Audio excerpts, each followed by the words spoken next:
Bo-Katan Kryze chooses the breach, because the creed without a world is a vow with no altar.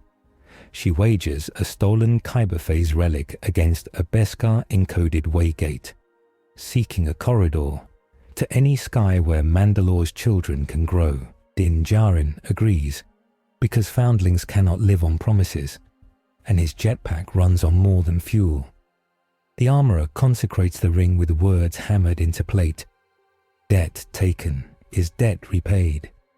When the relic keens and the ring's runes ignite, space folds, the stars shear, and the Mandalorians fall into another war.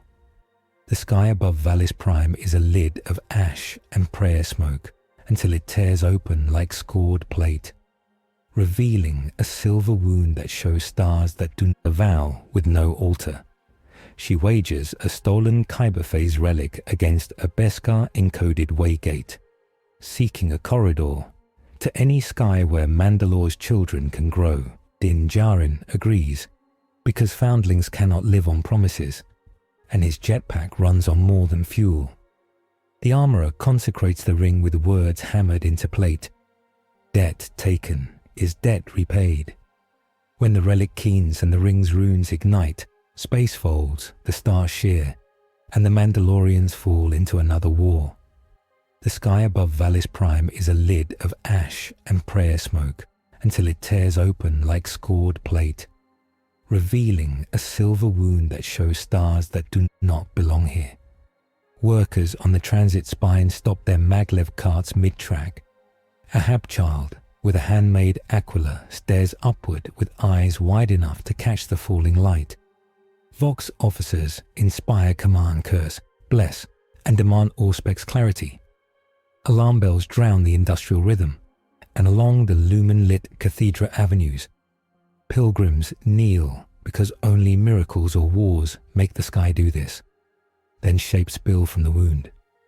Wedge-prow corvettes in burnished slate, Comac transports bristling with dorsal cannons, a bruised flagship with owl sigils riding its flank, gauntlet-class fighters arrow ahead, slats opening, hypersonic, their wake slashing contrails through incense.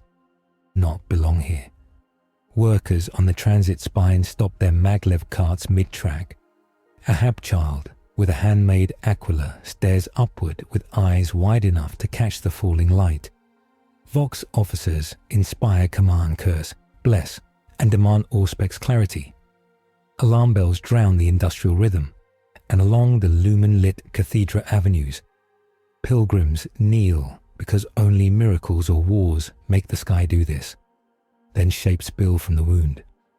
Wedge-prow corvettes in burnished slate, Comac transports bristling with dorsal cannons, a bruised flagship with owl sigils riding its flank, gauntlet-class fighters arrow ahead, slats opening, hypersonic, their wake slashing contrails through incense. The waygate behind the flotilla stutters, its Beskar-clad ring flexing with the wrong kind of heat. The Kyber phase relic mounted at its heart bleeds a sound like a choir breathing through knives. Phase chime down 3 points, the armorer reports from the flagship forge hold, voice even, hands on the glowing lattice. Bo-Katan registers the number with a warrior's math. Every point lost is days less they can risk a second jump. We settle it on the ground, she says, and the order fans through 100 helmets. Din's visor polarizes as atmosphere friction kisses the drop ramp.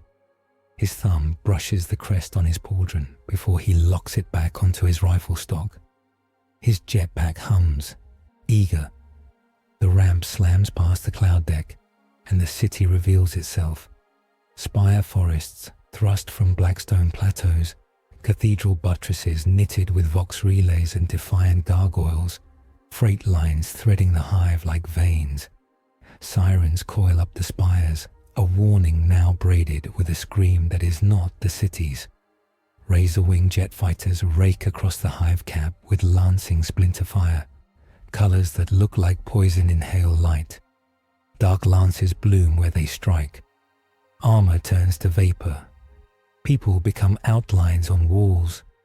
Drukhari raiders slip from webway nodes in a lace of midnight, their skiffs skimming, grapnels snatching screaming labourers off scaffolds as if the hive were a larder. Cabal glyphs flash like wounds, shattered lash, known to make sport of pain that echoes. The city's void cannons yaw to bear, tracking as if moving in tar. See no slavers, Bo-Katan says, disgust clipped and practical. We cut their hooks. She flicks her vambrace. Tactical overlays paint targets in clean Mandalorian blue. Din, with me. Comic 2. Counter the left sweep. Watch for pivot traps. Night owls. Shield the civilians. Minimize collateral. They fall like meteors that choose their landing. Jetpacks punch. Stabilizers adjust.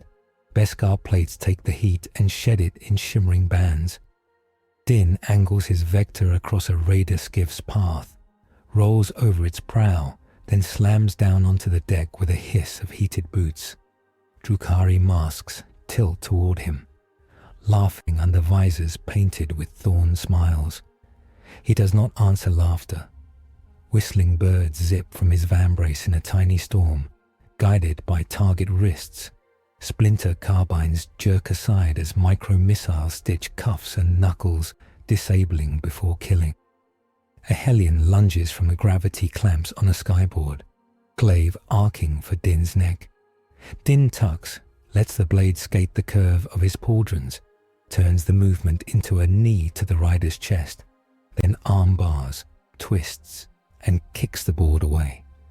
He clamps a grapnel to a hull ring, a boot magnet finding purchase, then simply drives a vibro knife into the raider's control spine. The skiff noses down, momentum curving toward an empty gantry.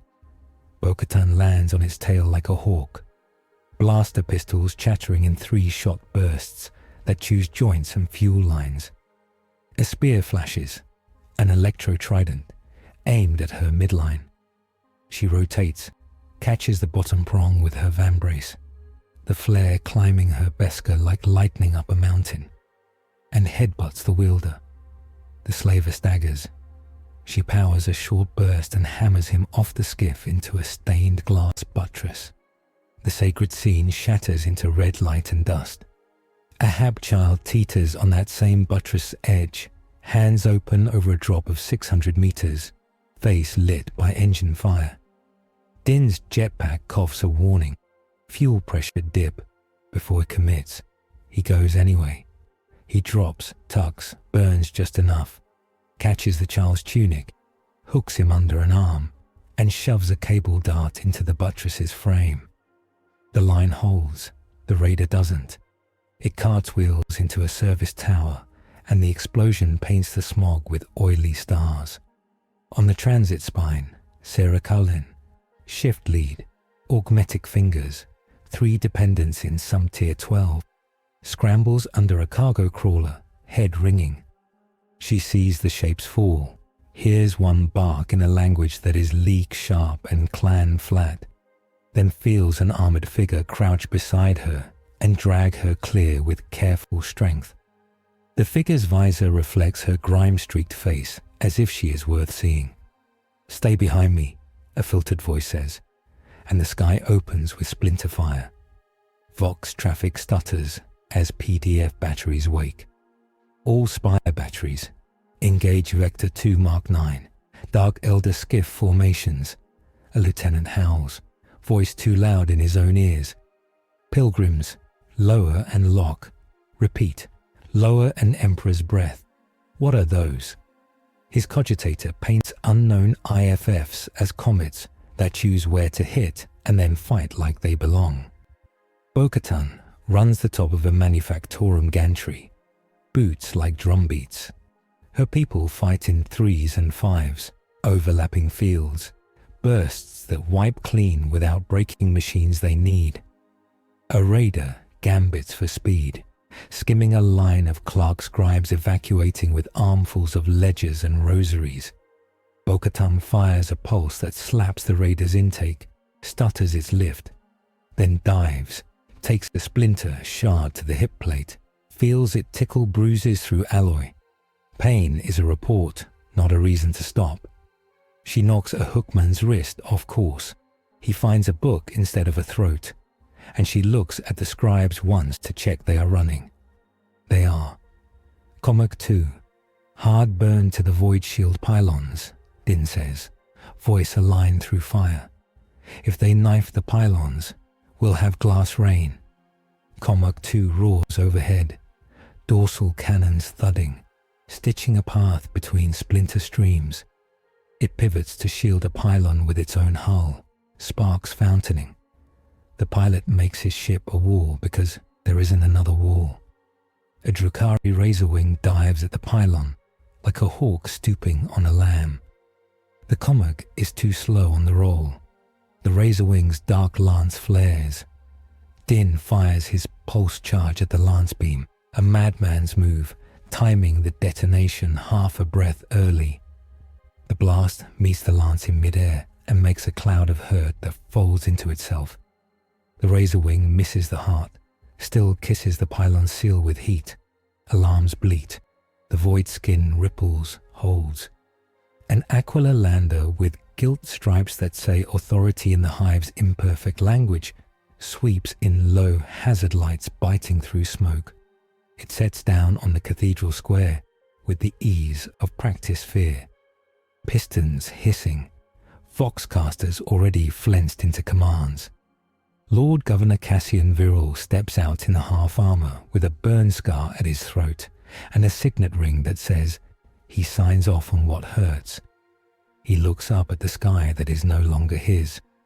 By decree of Spire Command, he begins, then stops because words that never met a situation like this need to be cut, not adjusted. Din lands in front of him with the child still hooked under one arm. He puts the child down. The child runs into a woman's arms. The woman weeps without sound because there will be sound later. Din's visor faces the governor. Bo-Katan drops beside him, pistol still hot. The governor does not lower his pistol, because habit keeps hands honest. He does lower his chin. "You save mine," he says, voice rough. "Name your terms." Bo-Katan's voice is calm and hard. "We are Mandalorians. We seek safe harbor and contracts that honor civilians as non-combatant priority.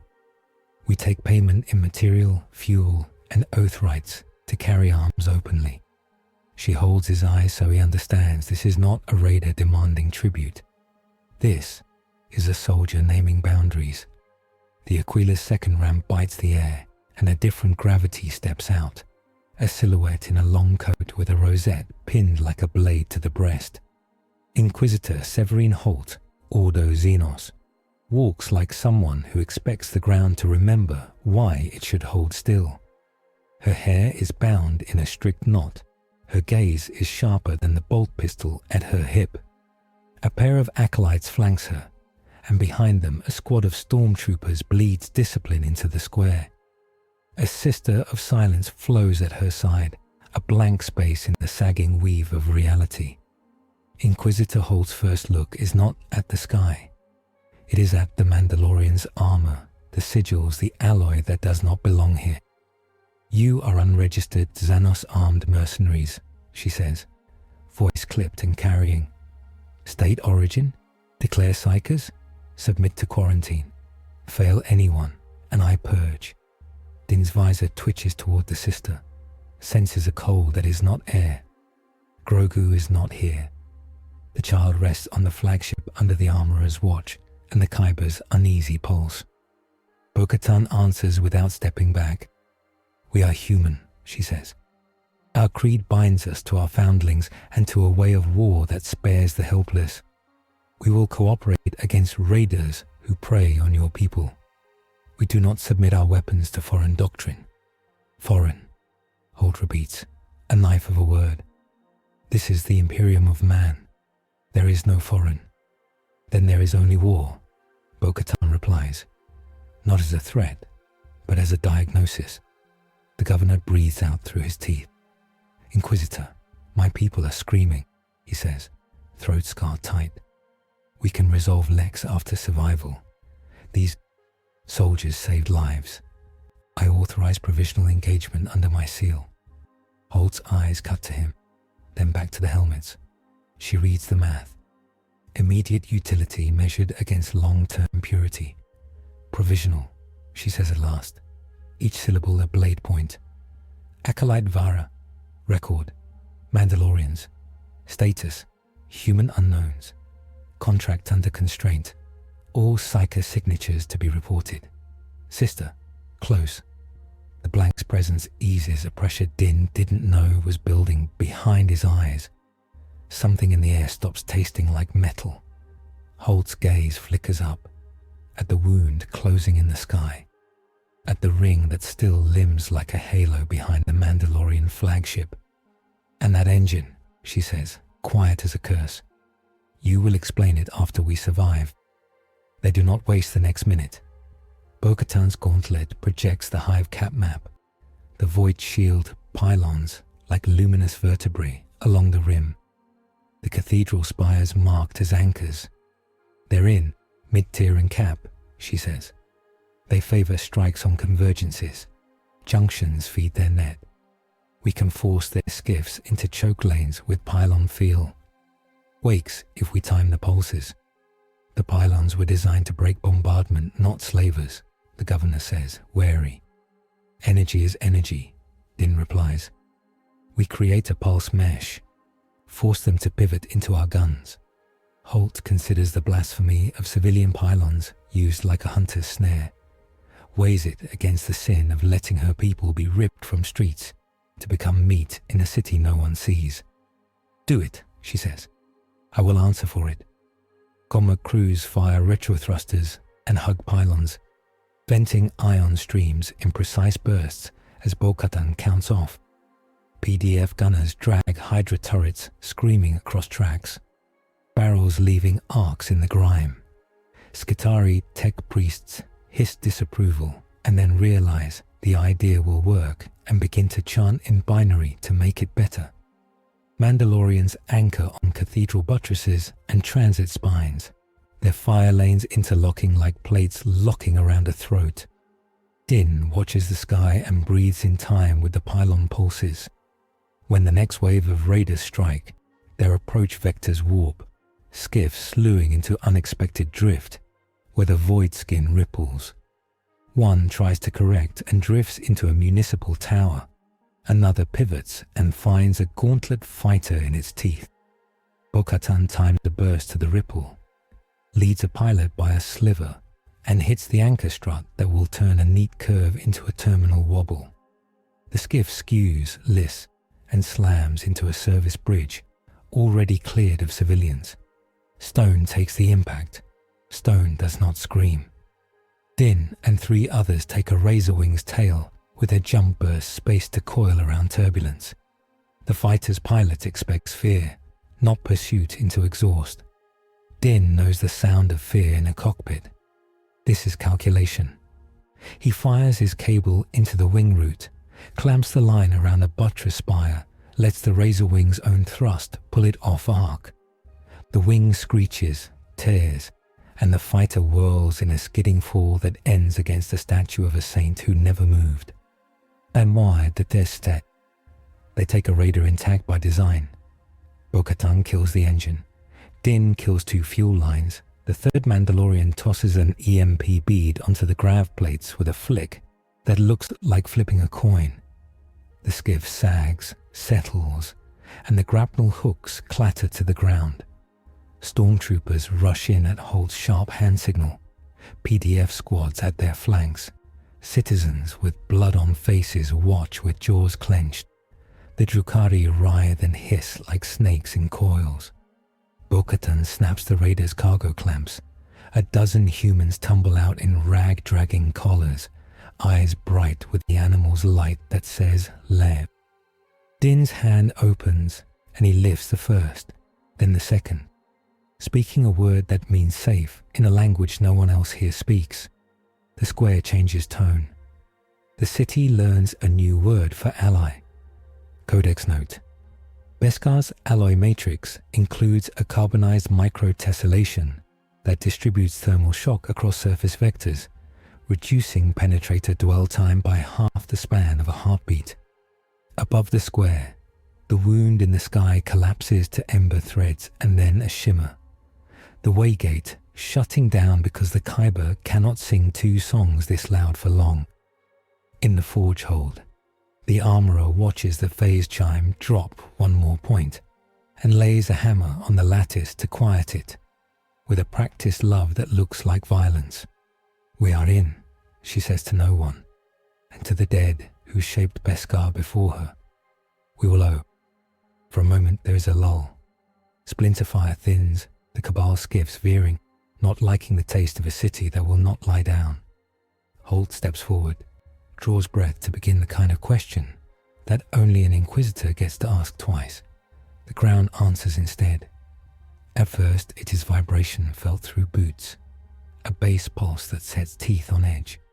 Then it is a subsidence in the cathedral square, like a chest falling under a knife.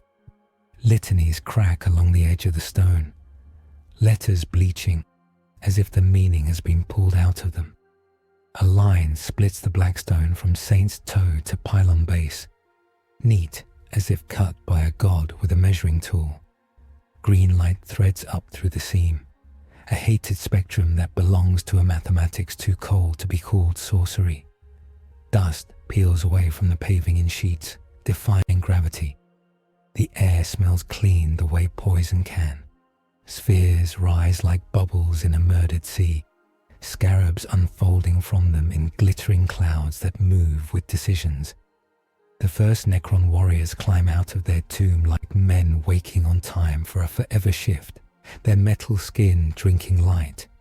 Their eyes are slits of embalmer's emerald. They level Gauss flayers with the unremarkable precision of workplace habit, and the flayers answer by unmaking part of a statue and part of a stormtrooper.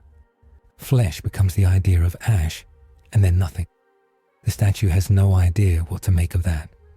"Cabal retreat," Holt says, voice flat as a bolt slid home. "New contact. Necron. Designate unknown dynasty." Her rosette gleams, her jaw sets. The stormtroopers step in front of her, because the Emperor's will must have arms to carry it. The Sister of Silence looks like she has heard this music before and does not like the tempo. Bo-Katan does not know this enemy's name, only its intent: erase.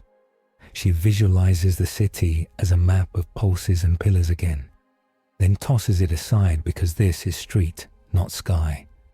"Phase fire, metal targets," she orders, and it sounds simply like shooting. It is not. She switches her blasters to a phase-coupled burst the armourer built for shields. She prays it couples strangely with whatever holds those bones together. Din switches ammunition without looking, a thumb movement that means the end of one kind of fight and the start of a worse one. He remembers the Kyber's song through the deck under his boots, the way it felt like a sanctified danger. He wonders if they brought this awakening like slackline walkers kicking a bell. Wondering does not change where he puts his next shot. The first shots dent and spark and slide. The second set finds seams and hinges like someone taught the bullets where to go. A Necron warrior falls in pieces and begins to take itself back together until a Commock's dorsal cannon finds the piece that told the others why. Scarabs find the Commock's hull and carve lines like art patrons with vendettas. A pilot screams because his ship screams, and he has no other prayers left. "Governor, pull your civilians back to some tier 6, Holt says, voice going battlefield calm. "Do it now." Viral doesn't argue because there is nothing left that will answer argument. BDF, establish second firing line at St. Aurelia's Arch. Hydra teams prioritize Scarab Clouds. Skitarii, deliver Machine Spirit Wrath. The Mechanicus chant rises, hard-edged and hungry. Bo-Katan watches 3 warriors dissect a stormtrooper with the ease of a chef filleting a fish, the man's faith not having the kind of geometry that matters here. She checks her ammo. It will not be enough. "Din," she says, eyes tracking the slow rise of something darker in the split stone. A monolith assembling itself from plates that come from nowhere. We need a plan that uses the one thing we only have once. Din knows what she is asking. The Kyber phase relic, tuned to the waygate, could be cut free and used as a weapon. A pulse to scramble coherence in a radius that would make these metal things forget their shapes. He also knows it is their way home, or to any home.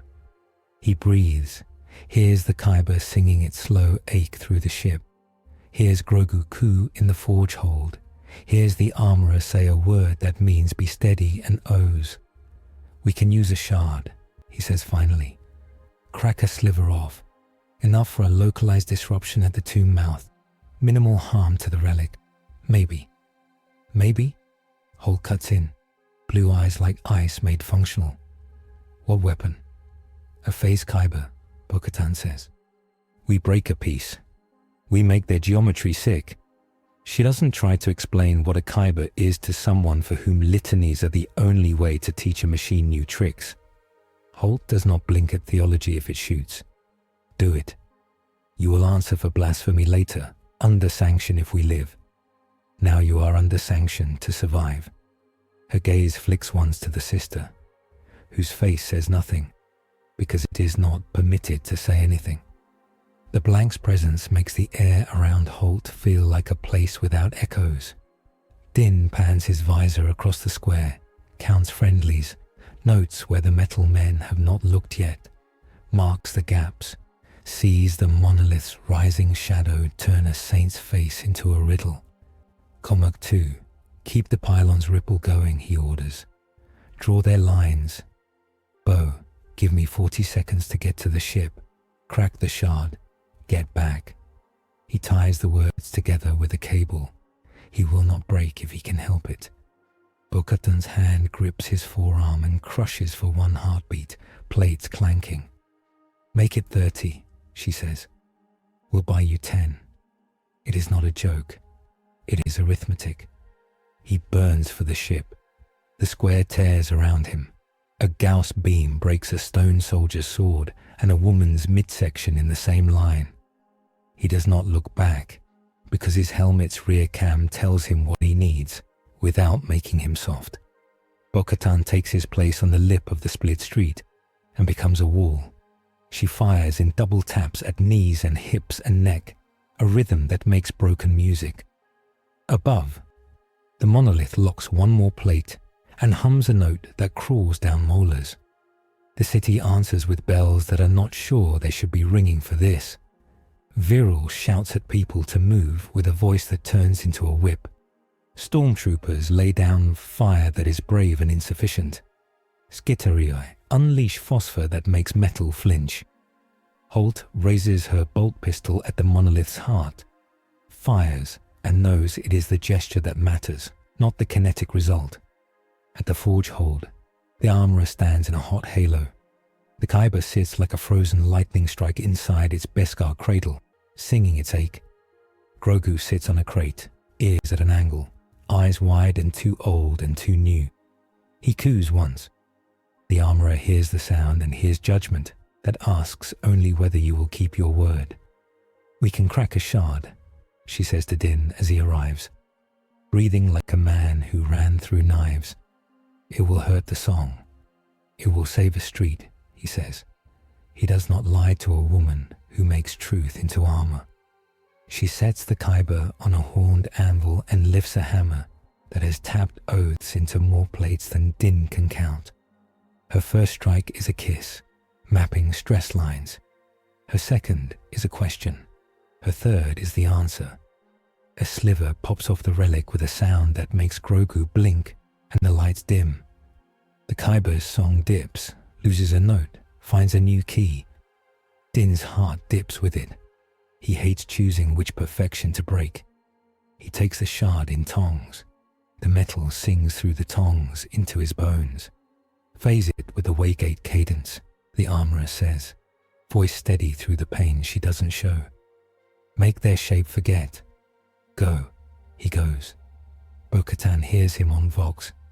30, she says. She kills 2 warriors in the time it takes to say it, and fails to prevent a third from erasing a stormtrooper whose name she will never learn.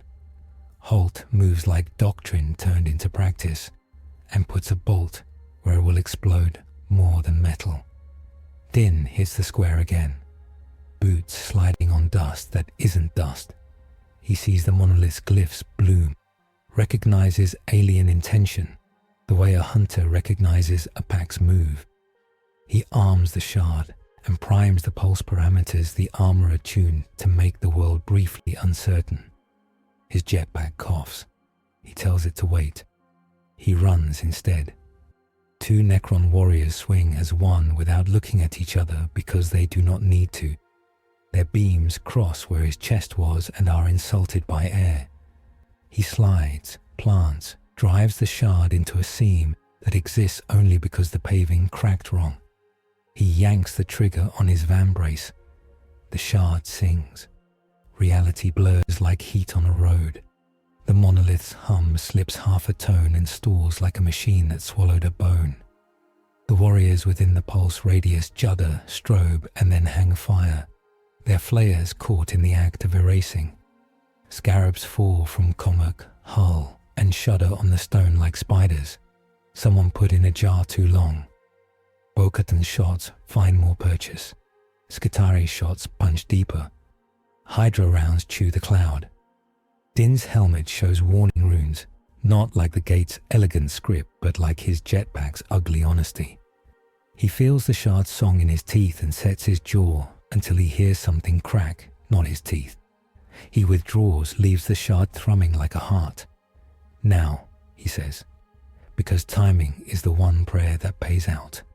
BDF teams surge and drag bleeding men and weeping women across the square toward St. Aurelia's arch. Holt's stormtroopers lay down fire that writes lessons in glowing tracer. The sister walks through splashing phases like a statue in a storm. The governor helps a child climb a step with hands that are not used to that work and learns it too quickly. The monolith ticks, compensating, then resumes its assembly with a new laziness that is not laziness, but recalibration. The pulse shrinks as the shard burns its small life. Din knows exactly when it will fail, because the armorer told him exactly how long an honorable wound can hold a gate shut. He counts. Bo-Katan keeps counting with him without saying it. The Drukhari, pragmatic in their cruelty, watch the new math unfold and decide the meat has teeth.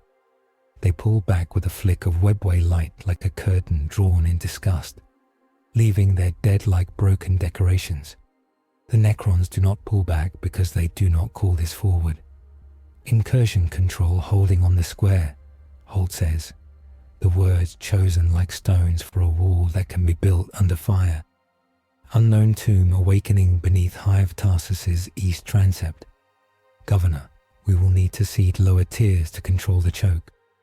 Mandalorians, you will brief me on that weapon and the waygate. We are under a new war. We will not give it the whole city. Her voice is a vow in another creed's mouth.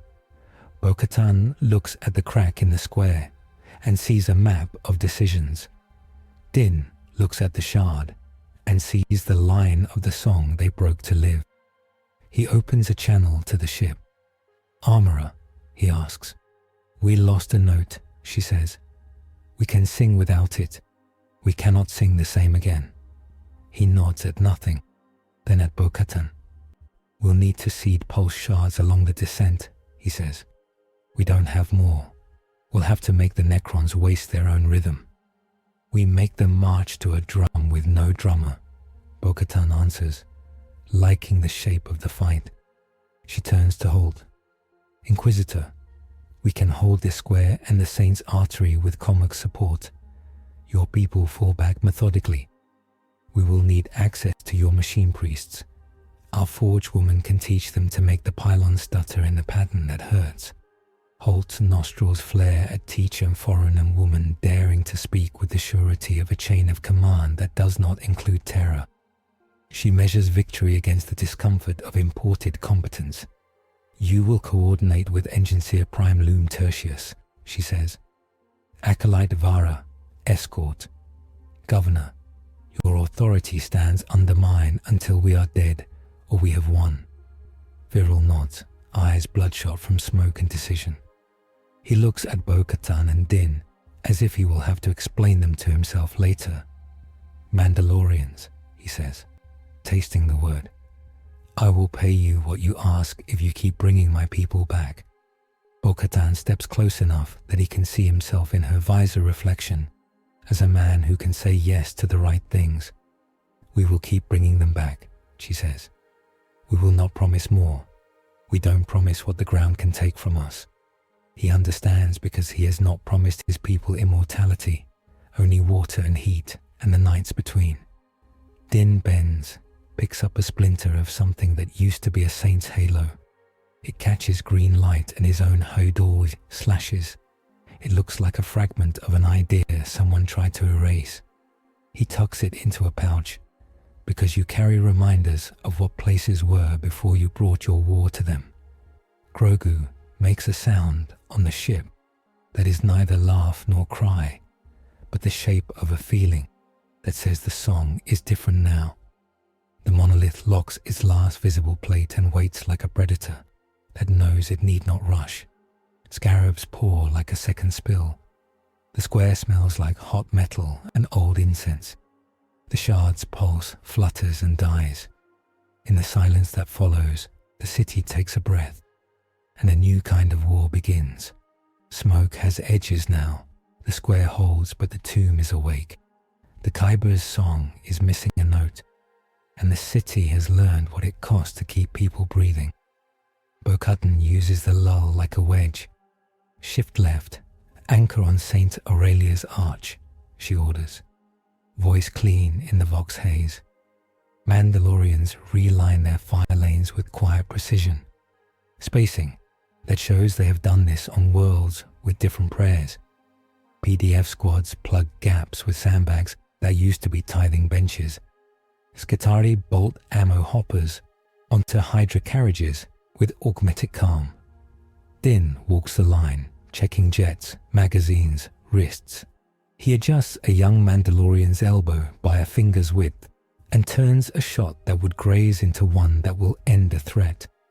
His visor catches a flicker under the paving. Not light, but the idea of light deciding to be here. Scarabs adapting, he says. They'll test the machine lines, not the people lines. Engineer Prime Luma. Tertius arrives in a long cloak of copper plates and cables that whisper code at the air. He bends over a pylon control plinth with reverence and annoyance, as if someone had gifted him a cathedral organ and a hammer.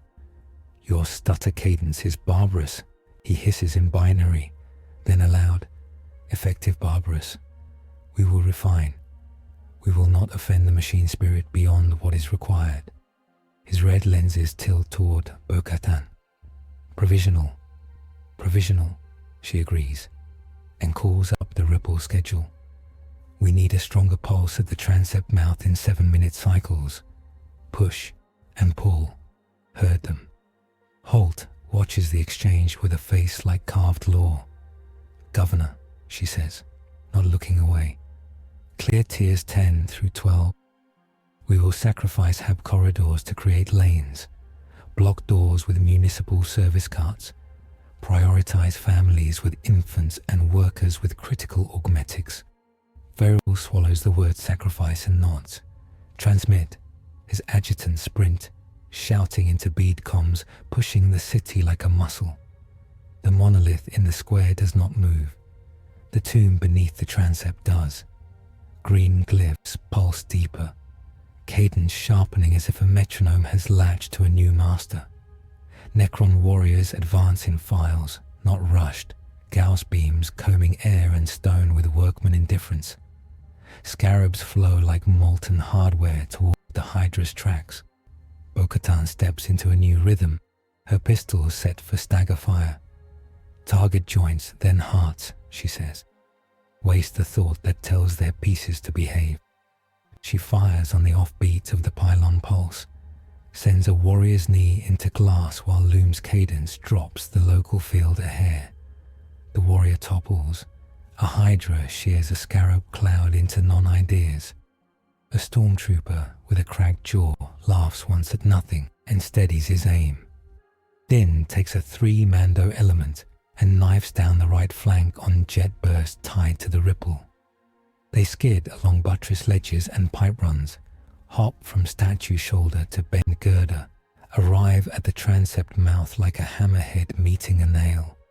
Scarabs lift in sheets. His whistling birds arc out in lifting spirals, detonate just above floor level, turn clouds into glitter. He drops an ion bead, and for 1/2 second everything metal forgets to talk to itself.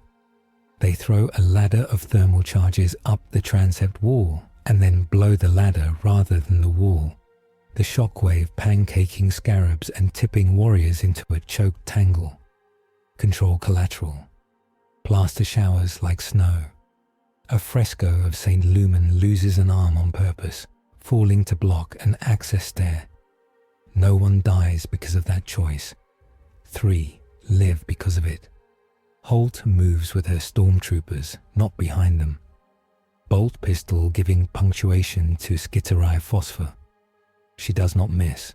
The Sister of Silence glides to the edge of the pulse mesh and stands where the air is thinnest. The world quieter around her by nature.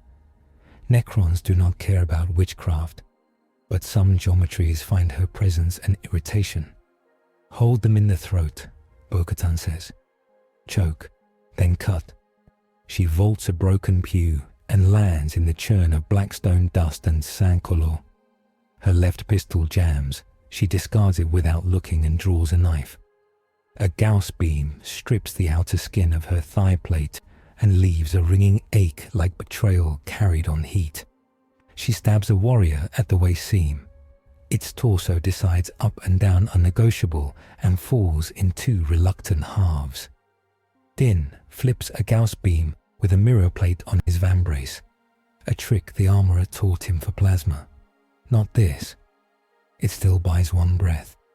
He fires a cable into a flare barrel, yanks, pulls the warrior forward, and meets it with his knee and blade. It falls. It tries to stand. He snaps its head off and punts it into the monolith's patient face. The pulse mesh tightens, the pylons moaning like organ pipes under load. Loom Tertius whispers corrections, then shouts them because the song is louder than his humility. Hydra carriages squeal as crews crank angles. PDF gunners bleed from the ears and smile because they are doing something that matters. The transept's mouth clogs with fallen metal and fallen stone. Then the push stops. The warriors at the front stutter, try to step into a space that decided not to exist. The scarabs pile against each other and rethink their mass. Behind them, the ranks pause and shift in files to the side corridors, like ants deciding another path. The pressure wheezes out of the throat. Back, Din calls. Reset. They fall away in 3s, not looking heroic, looking correct. Hydra crews pull carriages with humped backs. Stormtroopers lift their wounded with mechanical gentleness, learned in barracks and kept for a day like this. The first victory is ugly and complete. The transept mouth is a wrecked jaw full of ground teeth. The monolith hums, irritated. The square belongs to mortals for a while. Szarekhan finds her voice at last when a medic clamps a sealant patch over her rib. Who are they? She asks, breathing glass. No one answers because names can wait when pulses cannot. Codex note. A void shield pylon surface field can be coaxed into a localized interference pattern that slurs coherent particle streams, producing transient soft zones where Gauss cohesion drops below the threshold for structural unbinding. They convene in a reliquary turn command. Lit candles gutter in the draft from smashed stained glass. Saints ring the table in fragments. Hololith light makes their faces look like living secrets. Bo-Katan stands with her gauntlets bare, gloves hooked in her belt, as if hands might convince better than guns. Din remains armored. This is how he speaks. Holt keeps the rosette visible because that is how doctrine talks when the room is tired. Loom Tertius projects a schematic of the hive cap and the transept sublevels like a city in a glass bowl. Tomb geometry penetrates 8 levels, he intones. Vox rumble making vowels like cogs turning. Transmission glyphs on the monolithic node show pattern families shared with Szarekhan's signal code. I submit cause. Szarekhan Tombworld, fragment awakened by unknown harmonic event. Bo-Katan feels the look that follows harmonic event land on her armor like dust. She does not flinch. We ashed their vanguard at the cost of sacred stone and 1 Commerk's dorsal plate. We can keep doing that until something learns faster. Holt nods once, conceding the field but not the law. Praise is due, she says, not making it taste like sugar. Your doctrine protects non-combatants, while killing enemies with acceptable damage to the city's ritually coded structures. Yet you wield an unlicensed engine and a relic that violates Mechanicus authority and may have awakened this blasphemy. She turns to Virul. Governor, their contracts must include immediate compliance with Ordo Xenos oversight and the Mechanicus's litanies. Free roam is not an option. Virul's gaze is tired and sharp. They saved my people, he says. I will pay hard coin, fuel, and rights, but I cannot afford another enemy that believes it is right to save me into a cage. Bo-Katan pitches her voice lower. A leader addressing a rival captain across a table and a firing line. We are not a cult, she says. We are not a legal fiction. We are a people and a creed that survived a purge that would have flensed softer oaths from men. We take contracts. We keep civilians out of the grinder. We refuse to kneel where kneeling gets them killed. Holt does not bristle. She sets her bolt pistol on the table with care and speaks in the tone that told worlds to burn and then helped hose ash off boots. Mercy without doctrine becomes license, she says. Freedom without submission to righteous law becomes another creed that does not get tested until it fails the weak. The Imperium learned to be cruel because nothing else endured. I am not asking you to kneel. I am asking you to stand where I can see you and shoot where I point when it matters. Your law made this city build its saints with stone that can be ground into cover, Bo-Katan says. My creed would have told them to build saints that bleed and fight. She lets the point sit, not a sneer, a comparison. Din's voice is quieter. We do not run, he says. We do not leave children. We take work. We pay debts. We keep our faces. We will take your oversight on the enemy. We will not take a hand on our triggers. Loom Tertius buzzes annoyance and agreement in equal measure. The weapon, he insists. You cut a shard from a singing stone. You deployed a phase disruption key to our pylon harmonics. The data is delicious. He catches himself, modulates. Perilous. We must catalogue. We must decide how to re-aim. And we must decide who is permitted to hold such angles. The armourer holds the Kyber, Bo-Katan says. No one else touches it. Not your red priests. Not your inquisitor. We share effects, not the heart. Holt's jaw clicks at we share and not. But she nods once because the field won't hold for a purity argument. Mercy versus survival, Holt says, lifting the topic like a knife she respects. We will deny the lower tiers to the enemy. That means sealing doors with people screaming behind them if they do not move in time. It means scorched corridors and denial of water to keep them from flowing there. It means triage that lets a strong man bleed if his bleeding buys time for a child. It means Drukhari prisoners go to pyre rather than cage because I will not risk a second front. Bo-Katan considers the words without indignation. Survival without mercy becomes the enemy's flag, she replies.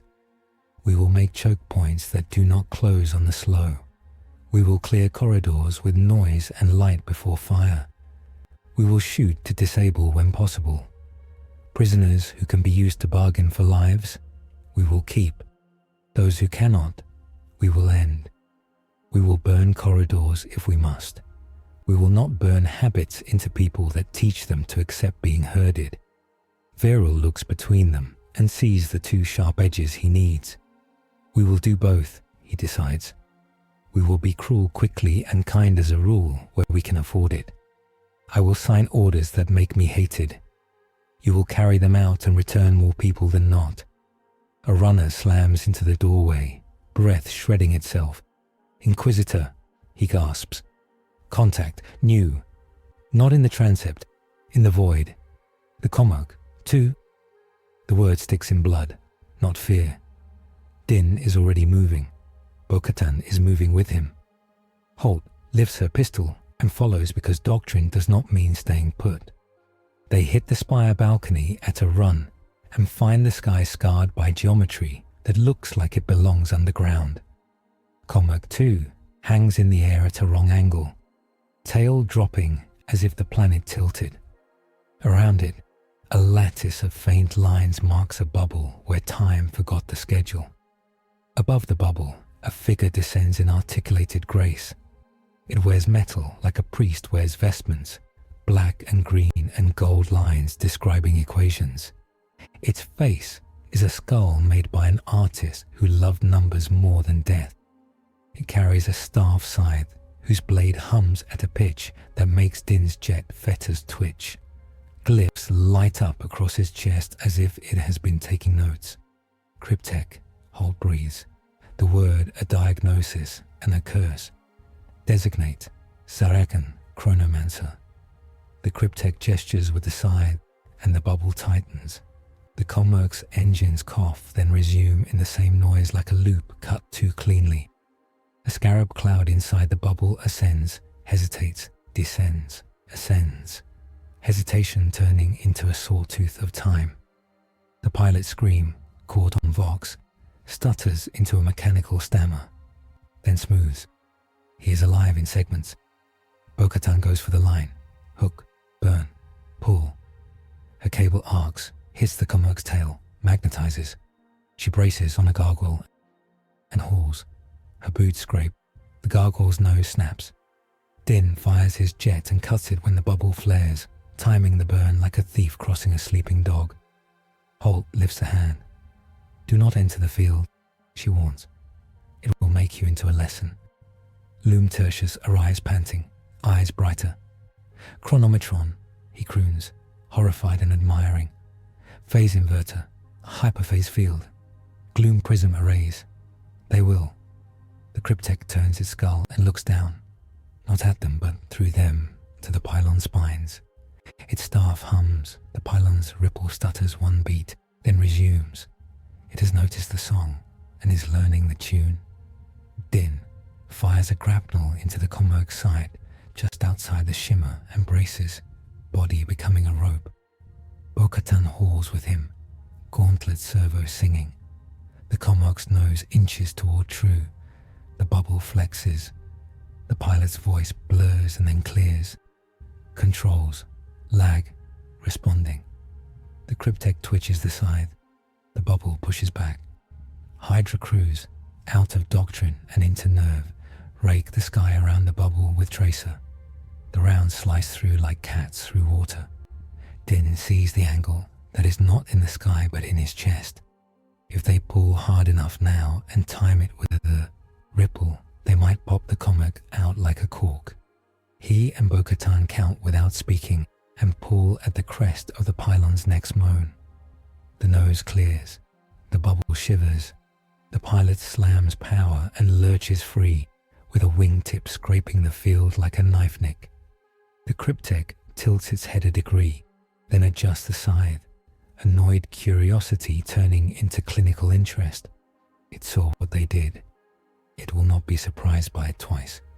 The Commog wobbles, stabilizes, limps for a pad. Din's forearms sing with pain. Bo-Katan's shoulder pings warning glyphs in her HUD. Holt's Vox crackles with stormtrooper reports like hail on a tin roof. Loom Tertius licks code from the air. It bent time, he says unnecessarily, and it touched the pylons with a thought.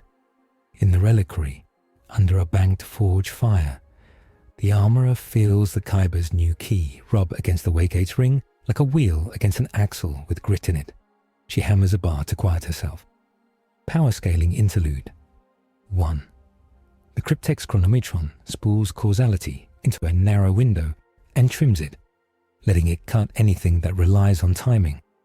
Jet burns, whistling bird guidance, ripple pulses, into lurching segments. Its phase inverter scythe hums a counter-song to the Kyber cadence. When tuned, it will make the Kyber's harmonics ring against Beskar's lattice in ugly resonance, turning dispersal into amplification. The hyperphase field slides armor to armor and teaches one to pass through the other on terms of the blade. Gloom prisms damp foreign fields, yawning null notes in a choir. The tesseract mathematics in its vestment nodes are cages made of decisions. Holt clasps her hands at the small of her back to keep from running at something doctrine cannot bite. We have an enemy that can learn our music, she says, cool as winter. We will not play the same chorus twice. Bo-Katan rotates her shoulder. The ping fades. We change songs, she says. We introduce noise it cannot predict. Din watches the Cryptek drift with priestly economy, mapping its habits. It can hurt the Kyber, he says flat. It can hurt our armor. It can hurt the mesh. We need to earn time before it gets the rest. They forced a second engagement on their terms to prove they still can. Loom Tertius repackages the pylon ripple into crooked beats. Primes, doubles, rests placed where a human drummer might have ideas. Hydra crews are given a stupid order that is actually smart. Fire slightly off rhythm and let the pylons catch up. Stormtroopers are told to aim at ankles, not chests, because the ankles have not learned as much yet. Bo-Katan leads a wedge down a service stair to a sub-level catwalk overlooking a maintenance trench where Necron warriors are assembling with perfect desire to walk into the city's heart. She signals quiet, then drops 3 smoke beads that spit not smoke but chaff, coded to confuse the warrior's depth sense. Din tosses a flash that sparks at a frequency Loom gave him. For a moment, the hyperphase field around the warrior ripples and admits friction. They hit knees and hips and leave heads for later. The trench clogs. The files behind cannot make files. The Cryptek watches from a new perch, hanging in air like a lantern. It does not interfere. It collects. It spells new lines with scythe flicks in the void. It touches the ripple again and moves 1 beat forward, 2 back, seeing which taste makes more sense. It learns that Loom is clever and Bo-Katan is stubborn and Din is tireless. They clear the trench and plant a jury-rigged charge made of 3 demolition packs, 2 sanctified incense burners, and a rusted municipal rail coupler. The explosion is local, focused. The trench wall slumps. The warriors' coherence holds, but their path is dirtier. A saint's mosaic shivers and cracks along a face. Bo-Katan does not look up. She knows the city watches and will judge later. Back in the reliquary, they argue the question they must. Holt plants a pict of Tier 12 on the hololith, a maze of low corridors and clogged stairs. We set fire here and here, she says, tapping with a gloved finger. We deny them lateral spread. We force them into our mesh. We seal this chapel and this canteen. We post guards. Anyone not out by the bell will stay out. Bo-Katan stares at the pic and sees a mother with a crate of tools a child will need later, moving slowly. We sound the bell twice, she says. We send a line of volunteers with loud hailers and lights to pull the slow.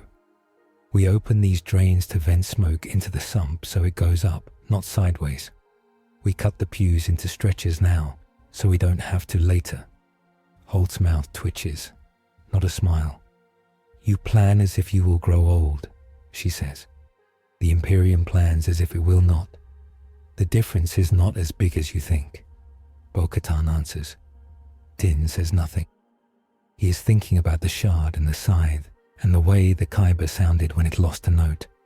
He is thinking about Grogu, asleep under a forge that is not their forge.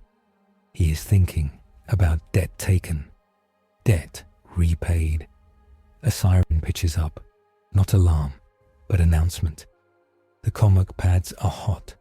4 ships cycle in and out like breathing. Viral City voice comes over the square in triple. Orderly withdrawal of Tier 10, he says. Do not bring furniture. Do not bring altars. Bring water. Bring children. Leave grudges. You will be told where to hate later. He earns that line's place in local legend by saying it while lifting a spanner to help bolt a barricade. The Cryptek makes its first direct move against Mandalorian hardware. It extends a palm.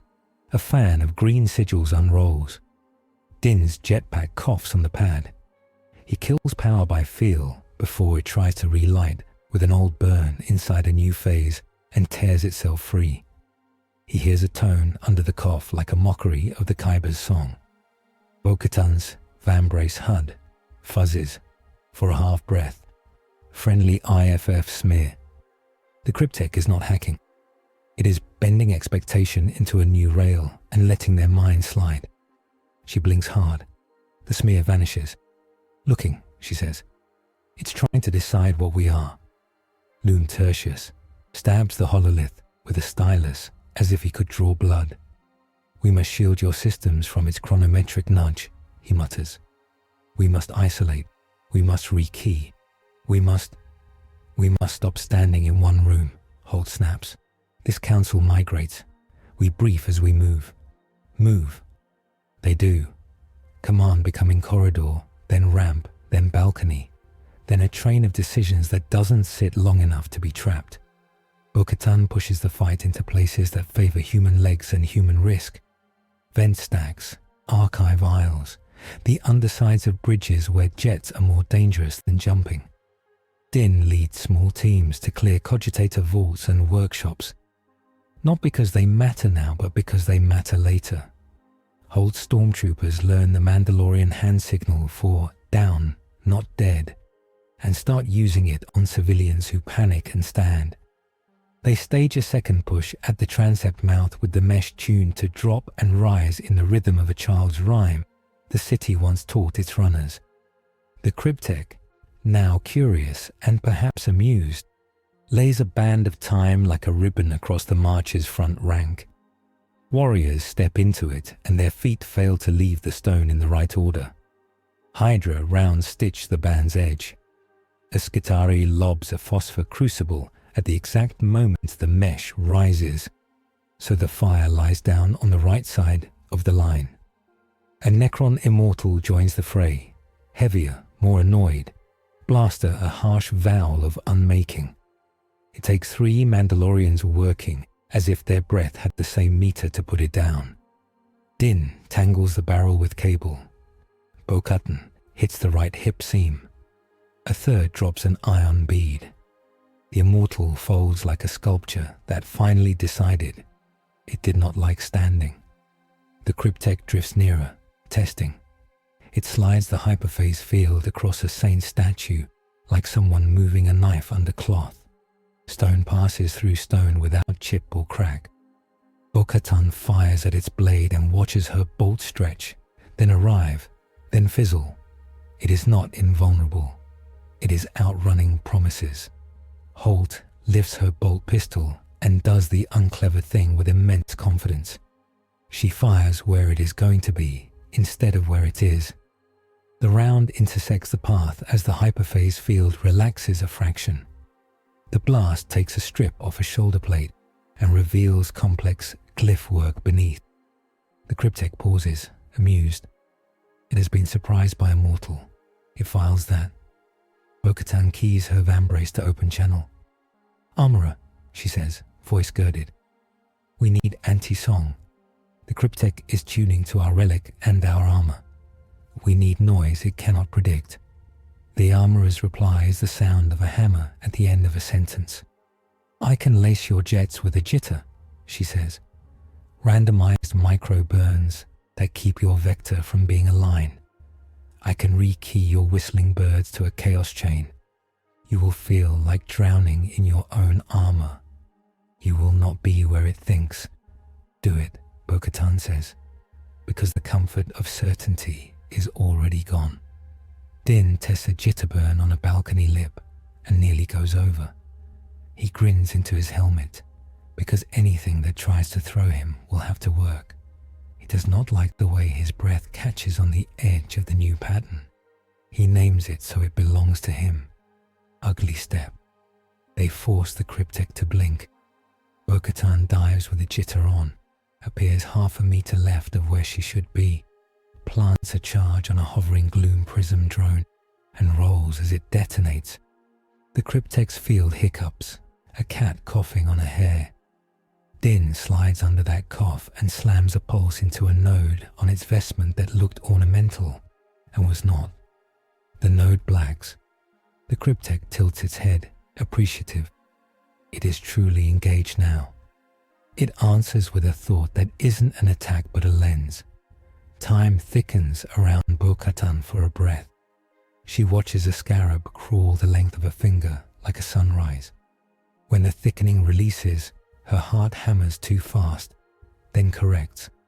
Din drops to one knee as his inner ear argues with his training. A stormtrooper vomits neatly to the side and resumes fire. Holt stiffens, rides it, breathes through her nose like a rider ignoring a horse's shy. They win the hour by counting breaths, not kills. The Necron pressure on the transept recedes again, not because the tomb is bowing, but because something inside it counts and decides to wait. The Cryptek withdraws to a place between columns, where its silhouette looks briefly like a saint reimagined by an engineer. It does not gloat. It does not need to. Bo-Katan calls the line back to the square and strips her helmet because the HUD's heuristics are starting to feel like someone else whispering in her ear. Her face is flushed, where Beskar left no room for air. Din keeps his helmet on, because the world is simpler, with a T in the middle. Holt approaches and stands at a respectful distance for a moment longer than she has ever stood by anyone whose faith she did not own. Your victory is real, she says. It will not stay simple. It never does, Bo-Katan replies. Your weapon will be accounted for, Holt adds, as if the city listening needs to hear her say it. Your creed will be tolerated because it buys survival without immediate heresy. And when this is over, we will discuss the cost you have imported. We already pay, Bo-Katan says. We always pay. The armorer comes to the square carrying 2 jetpack thrusters, like a priest bringing gifts to an altar. Grogu toddles beside her, ears tilted forward, eyes bright with the kind of focus that is love with its hands-on work. The Kyber shard in Din's pouch hums faintly to itself, remembering what it is missing.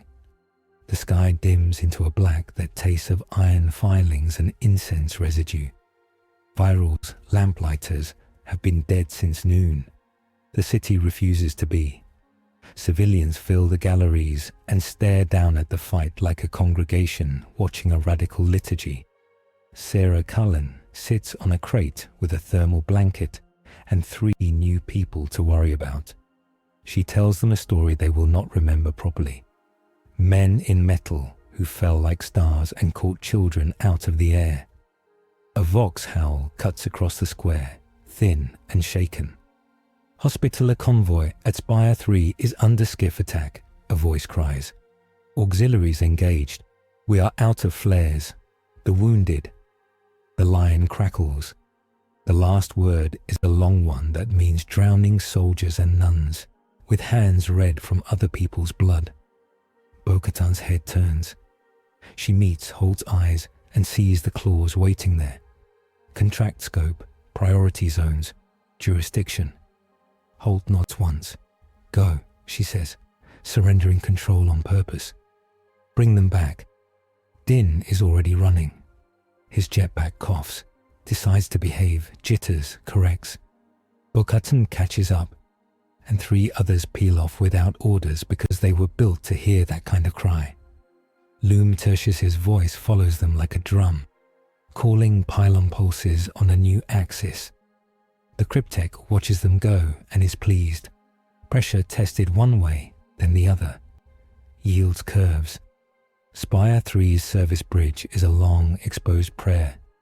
Hospitalers in white and red push wheel cots under splinter hail.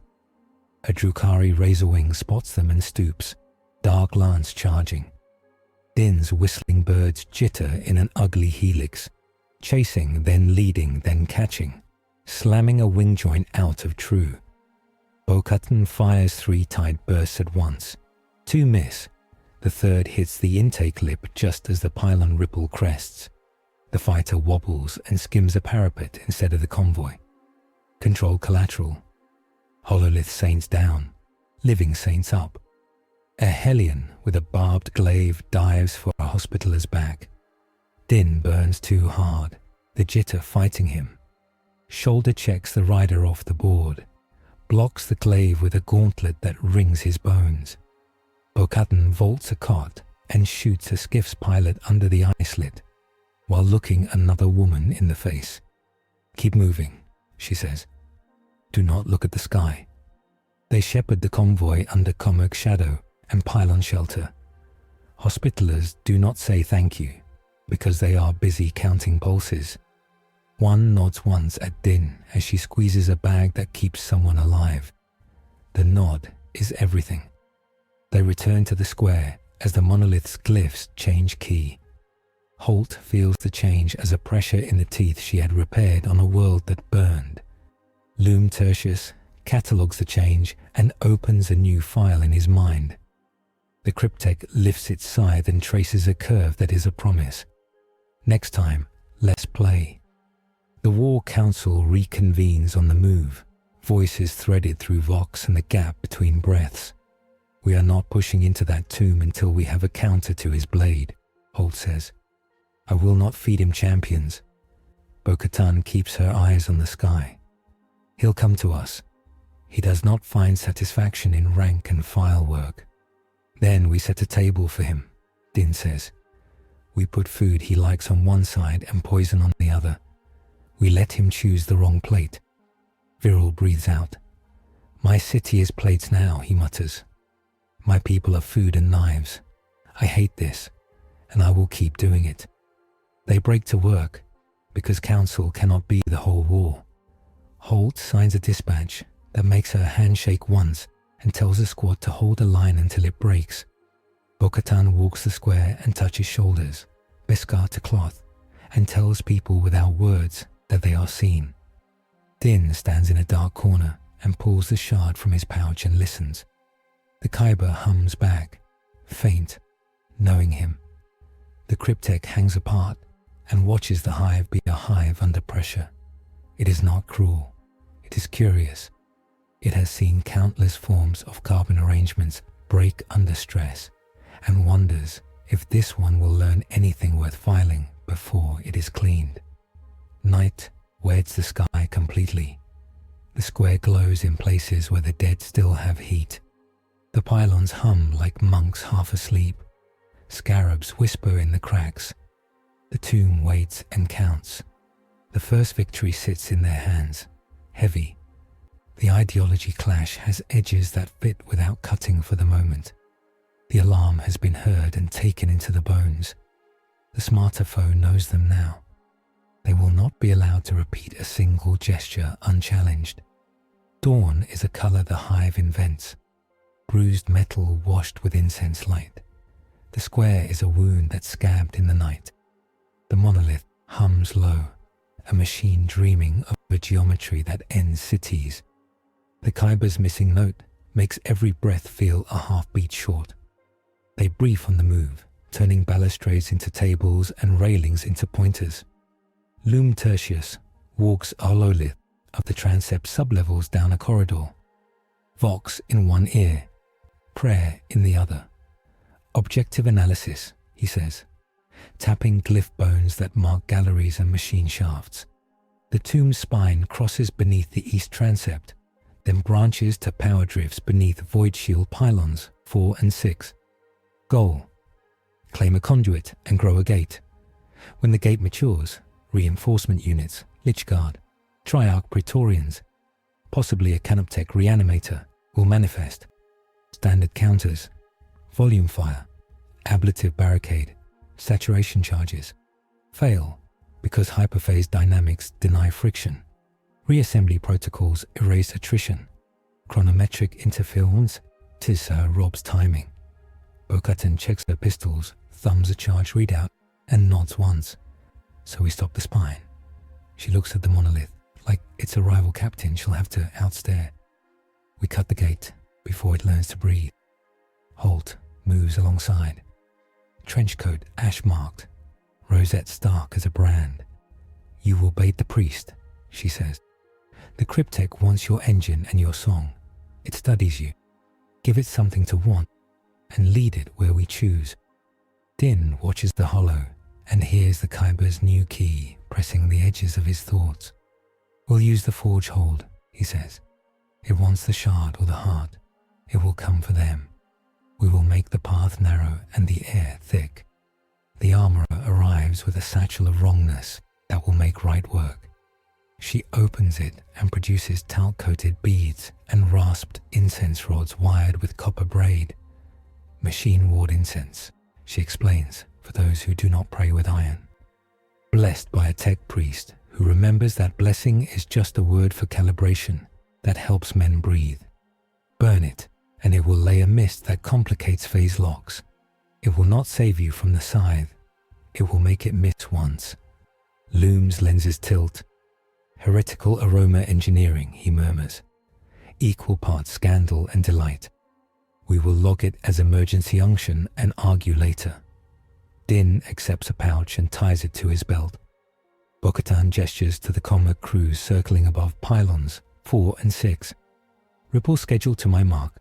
Jitter pattern on jet stays on. Any pilot who fights the jitter to be clean lands and walks. Holt drafts the doctrine into a single sentence that will hang in officers' skulls all day. We will herd the metal, not trade by weight, she says, cold and precise. If you must choose between clean victory and ugly rescue, you will choose rescue and live with the ugliness. They move. Stormtroopers carry crates of the armorer's incense to vents and stairheads, lighting rods with careful hands that stink of gun oil. Skitari splice pylon spirit chants with Loom's crooked rhythm, snapping cogitator shutters in and out like someone learning to play a box of knives. Mandalorians rerun lines, adjust fields of fire, tie grapnels to gargoyles, and taste the air as if it were food a stranger cooked. In the forge hold, the Kyber sits in his Beskar cradle, a lightning strike taught to be useful. Grogu naps with head tipped, mouth open slightly, one ear flicking in dreams that hum. The armorer strokes the ring with a hammer as if soothing a child. It will come, she says without looking up. It will bring a blade that lies to metal. Bo-Katan steps into the hold and breathes heat like home. We'll make it lie to the wrong part, she says. We'll change where the truth sits. The first push of the day starts in silence. No splinter cackle, no Gauss hiss. Just a soft distortion as scarabs hatch from the crack seams like glittering seeds. Warriors rise to their knees and then to their feet with the steady speed of men who do not remember they were lain down. The monolith's glyphs settle on a key that makes molars ache. The Cryptek drifts forward through the transept like a lantern freed from a nail. Contact, Holt says into Vox, flat and clean. Hold the mesh. Hydras, scarab priority. Mandalorians, prepare to relocate to the forge hold on codename Owl. Copy Owl, Bo-Katan replies, and the word drops into 100 helmets like a small coin into a long well. The fight in the transept is not the duel. It is the procession to it. They choke the warriors in the throat again, this time using smoke that smells like copper and old churches to scramble weapon locks. Din rides the jitterburn down a maintenance rail, knees flexed, arms loose, comes in at a slope no sober man would trust. He lands behind a file, shears a flare barrel with a cutting charge, sweeps a knee, and retreats on the second burn before a Gauss ribbon can rewrite him. A stormtrooper loses his nerve and starts to fire full auto into the mesh at anything that glows. Holt is there, voice like a hard hand. Short, measured, disciplined, she orders, and her pistol's 2 shots punctuate the order. He steadies, ashamed, useful again. They give ground on schedule, a ritual nested inside a fight. The warriors push to where choked galleries open into the armory arcade. Bo-Katan's hand, signal snaps. Right wall, up, then back, and a trio leap, cable, plant, and yank a section of collapsed beam into a barricade that funnels the files. Scarabs climb, find the incense, hesitate. Candles tremble and drip black tears. The Cryptek glides in under the broken arch. Its scythe hums a note that is not in the Kyber's song. Its chronometron sets a ribbon of thickened seconds across the floor.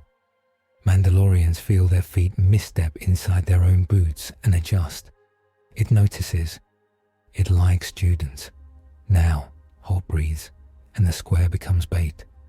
Owl, owl, owl. Bo-Katan fires 2 shots that do not matter, and one that does, stitching a gloom prism drone that flickers as it dies. The Cryptek's head tilts. It follows the retreat line through the incense, does not cough, does not blink, notes the calibration, and files it under primitive clever. It enters the forge hold like an priest into another church's sanctuary, disdain, smooth as oil. The armorer stands behind the waygate ring, hammer in both hands.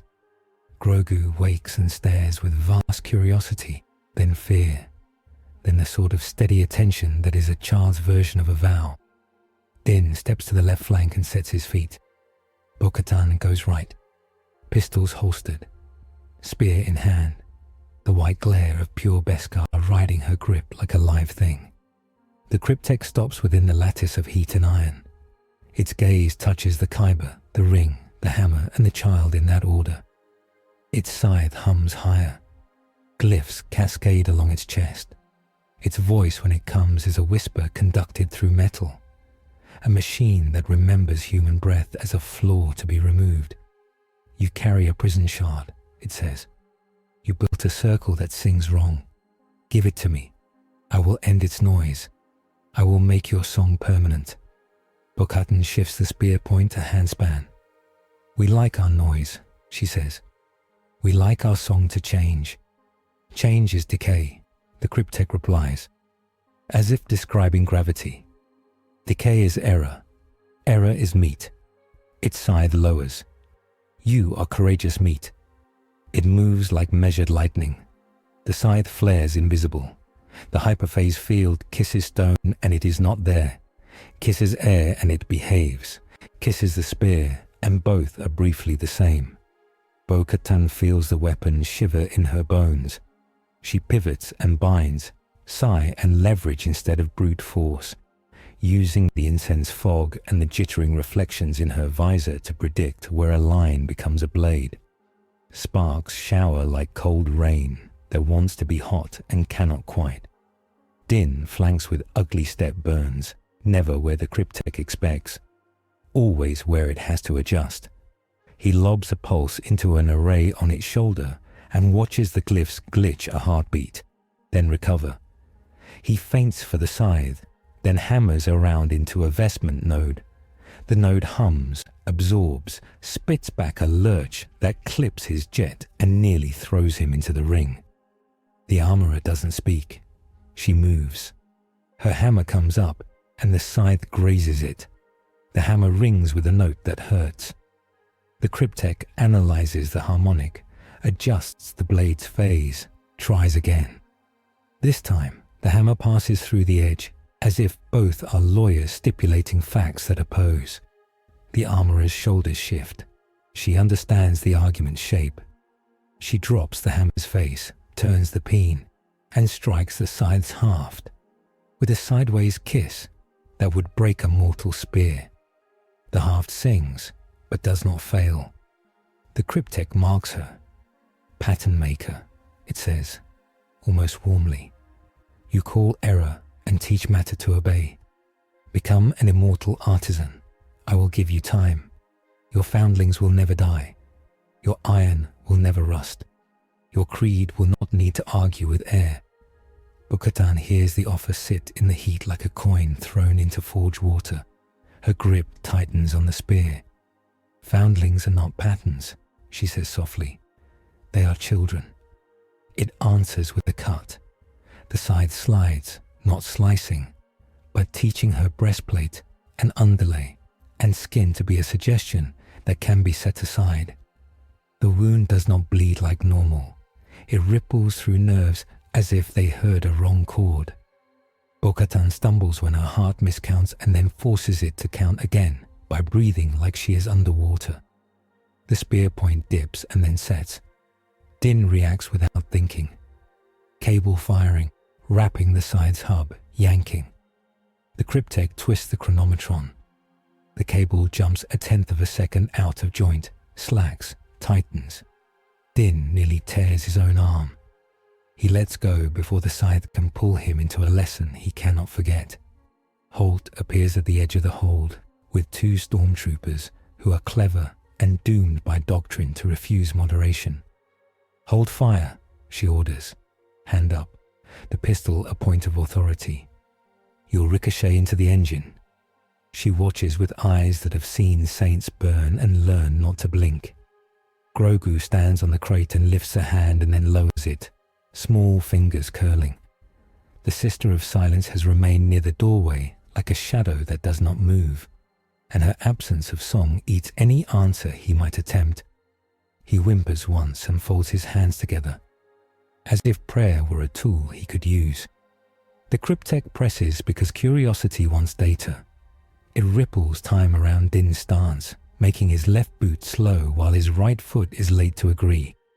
He corrects by stillness instead of speed, a hunter's trick. It slants the hyperphase edge toward the spear and pushes. Bo-Katan leans into the bind with hips and core, not shoulder and bicep, surrendering the couch of her bones to the doctrine of leverage. The scythe slides along the spear's skin, squealing. Beskar sings like a voice on the edge of breaking. It offers again because offers are faster than murder when you are testing. I will print your son on a world that does not die, it says, the blade kissing her closer, the voice that is not a voice threading through bone. Mandalore will be a perfect machine. Children will be patterns that never fail. Your war will be solved. Bo-Katan bares her teeth. Solving war by ending people is not victory, she answers. She whips her helmet sideways, smashes her brow plate into the Cryptek's cowl, and feels her skull knock. The Cryptek blinks, not eyelids, but a momentary change of lens. It is not offended. It is delighted. Meat chooses pain to defend error. How elegant to catalogue. Din finds an angle and uses a thing that is not clever but is necessary. He grabs the kyber shard from his pouch, uncoils wire, slaps it to his vambrace plate, and arms a pulse that will make everything in a radius hate being it for a blink. Move, he grunts, and Bo-Katan does the wrong-seeming thing that is right. She pushes into the scythe, locking it, chest burning, and shoves the Cryptek 1/2 step off the ring center. Din hits the switch. The shard sings. The forge hold becomes a bell pressed to bone. The scythe's field flutters, not off, but out of phase with its own joke. The Cryptek's vestment nodes hiccup. Its chronometron drops the ribbon. The floor is honest for one breath. Bo-Katan rolls, comes up under the scythe, and drives the spear for the Cryptek's midline, aiming for a nest of glyph work that looks like a woven thought. The spear bites and shivers, sliding through a layer that is supposed to be fiction-proof and finding a seam. The Cryptek's shoulder jerks. A thin spray of sparks arcs like a sigh. It recovers with insulting ease. The scythe flicks, the spear skates. The blade comes down in a line that would have ended a lesser woman.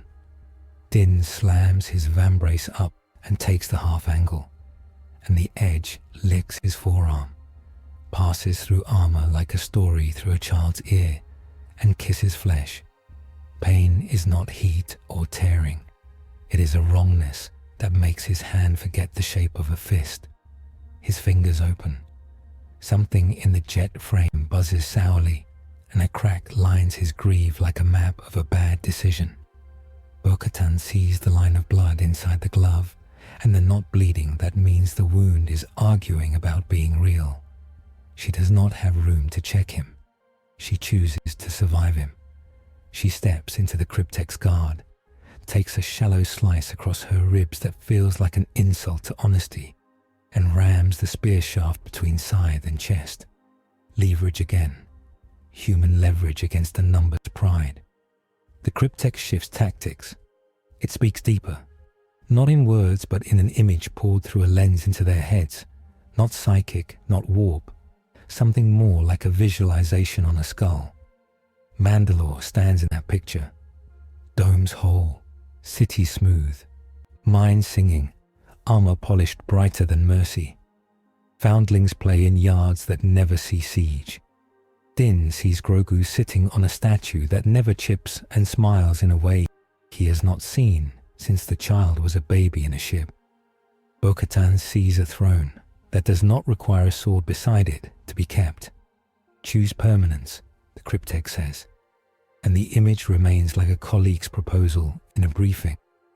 Pay decay once, stop paying it every day. Din's hand tightens on the shard until it hurts more than the wound. He remembers Grogu asleep under a forge that is not theirs, because theirs was taken by a different empire's math. He says nothing. He breathes through his teeth and shakes the image out as if it were water in his ears. Bo-Katan answers for both. We are not statues. The Cryptek files the refusal under predictable, but the shape of the refusal interests it. It lowers the scythe a fraction, then brings it up viciously, seeking the ring's frame. If it can break the cradle, the Kyber will burn itself out attempting to sing alone. The armorer steps in and stakes her hammerhead against the scythe's edge, not to block, but to reframe. She drags the blade into a different angle. The edge kisses the ring, not the heart. Runes blacken. The cradle holds. A sound opens inside their skulls, a bass note beyond hearing that is nevertheless undeniable. Holt goes rigid in the doorway, pupils dilating flat. A voice like sun speaking without sound through the astropathic choir pinned to the spire by straps and oaths. The Sister of Silence does not block a thought that uses no warp. Her presence makes the air clean enough that it arrives without static.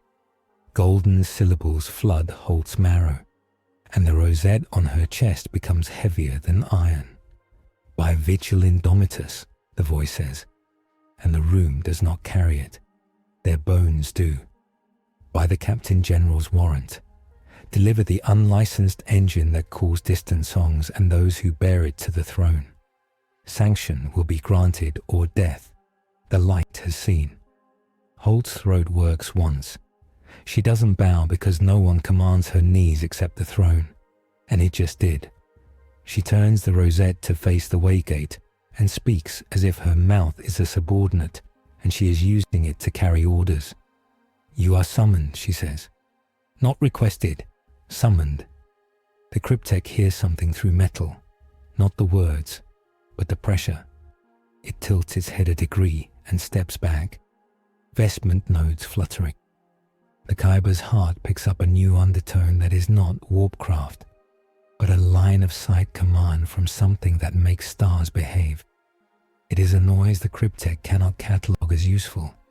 It files it under adversarial environment, and resets. Bo-Katan presses, spear point stabbing, left side singing pain, where her ribs argue with being continuous. Din lunges with an ugly step burn, hamstrings his own fear, and slaps a mag charge onto the vestment node he blacked earlier. He yanks high, letting the charge focus up instead of out. The Cryptek's shoulder flares like a small dawn. For a heartbeat, the scythe's hum drops. The armorer takes that heartbeat and does a thing that is craft and violence. She slams the hammer's peen into the scythe's haft again, this time at a place where 3 glyph lines cross. You don't need to know a language to know where its ligatures are. The haft rings and throws off a harmonic that makes it wince. She grunts satisfaction inside the heat. Fetters break differently when you hit them where they cheated. The Cryptek looks at her with something like respect. Artisan, it says. You could be more than meat. It turns the scythe and cuts the hammer's face off its own story. Passing through, not breaking. Leaving the head on the shaft but separated from consequence for a breath. The armorer staggers as the tool forgets what it is. She snarls and forces it to remember by name and grip and the weight of work. The head drops back into being the only thing that could be on that haft. Her arms shake. Her faith does not. Din overcommits. The chronometron tugs his calf. The ugly step jitters too late. The scythe kisses his hip and opens it along a line that exists in a different math. He falls without believing he should, and tastes copper that isn't blood. His HUD blurs. He slaps it. It stays blurred. He breathes and names this as injury so it becomes something he can carry. Bo-Katan steps across him, not like a shield, but like a horizon. Flat, inevitable, not negotiable. The spear slides, kisses, finds that midline seam again. Digs. The Cryptek recedes, not defeated, but choosing to change the sampling rate. It flares the chronometron, curdles time around the ring, measures how the Kyber sings when the world hitches, and learns a thing it wanted badly. The cadence. It can hurt. Luma Tertius, in the corridor, hears the monolith change key in answer to a something that just happened in the forge hold. He spits oil words and pounds a rune with his fist. It is learning the ring, he barks. It is learning the ring. Holt's voice cuts clear, as cold as a decree carved into stone with a knife. Enough, she says. Not to the Cryptek, but to chance. She fires a bolt through a lattice gap where the scythe's field has faded for the smallest part of a thought. The round strikes the Cryptek's cowl, detonates, and leaves a groove that sizzles like a cauterized argument. It is not damage that matters in a war sense. It matters in a conversation sense. The Cryptek's attention moves to her. This is also bait. Bo-Katan smashes incense resin into the scythe's arc with her forearm, the beads shattering and throwing a greasy cloud across the edge. For 1 second, the hyperphase field hiccups and the blade drags like a river that just turned into sand. She rips the spear along a line that will not exist for long. The point shears an array of vestment plates from the Cryptek's chest, exposing a black-limbed node with fine, cruel etching. Din's hand finds a pulse charge. He throws it underhand, low at the exposed node. It hits, sticks, and sings with a shard small voice. The Cryptek cuts the charge in half with a flick. Both halves detonate on different syllables. The blast throws it back into the forge's lip. Metal that patiently waited for gods to be patient is suddenly asked to act. It groans. It stands. Of course it stands. Necrodermis blisters and then smooth. The groove in its cowl glows dull. The scythe hums in a new key that will be a problem later. It looks around the hold, cataloguing. The ring, the hammer, the spear, the child, the woman with the badge of Sanction murder, the man who bleeds wrong because a blade taught his nerves doubt. It points the scythe's edge at the Kyber for a fraction of a second, like an artist testing a brush. The Kyber sings back off-key and makes the air taste of lightning and grief. It withdraws, not retreat, change of venue. It lifts, tilts, glides out, vestments trailing equations. It leaves a cloud of numbers behind like dust. The forge hold breathes in the absence, and the breath catches. Din rolls to a sit, clamping a gloved hand to his hip. Medfoam hisses and tries to fill a cut that is not a cut. The armorer jams a canister against the seam and tells the foam a story about how to behave. It listens. Bo-Katan braces on the spear and almost sits, then decides she can stand now and hurt later. Holt holsters her pistol with ceremonial care, because ceremony keeps hands from shaking. Grogu totters forward and touches Din's vambrace. His eyes go wide and wet. He cannot work here like he wants. The sister's quiet has turned the world into a room without echo. He leans his forehead against Din's glove instead. Din pats the small head once with fingers that feel like someone else's. Codex note. A hyperphase scythe imposes a transient phase offset across contact surfaces. Beskar's microtessellation disperses heat and kinetic shock, but at specific resonant frequencies, the lattice decouples, creating silent, bloodless cuts that confuse clotting and sensor feedback. They lift their heads at the same time, when the astropathic summons burns through the hive again, this time weaker, a receding tide.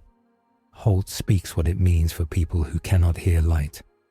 "We go to Terra," she says. "We will not be asked twice."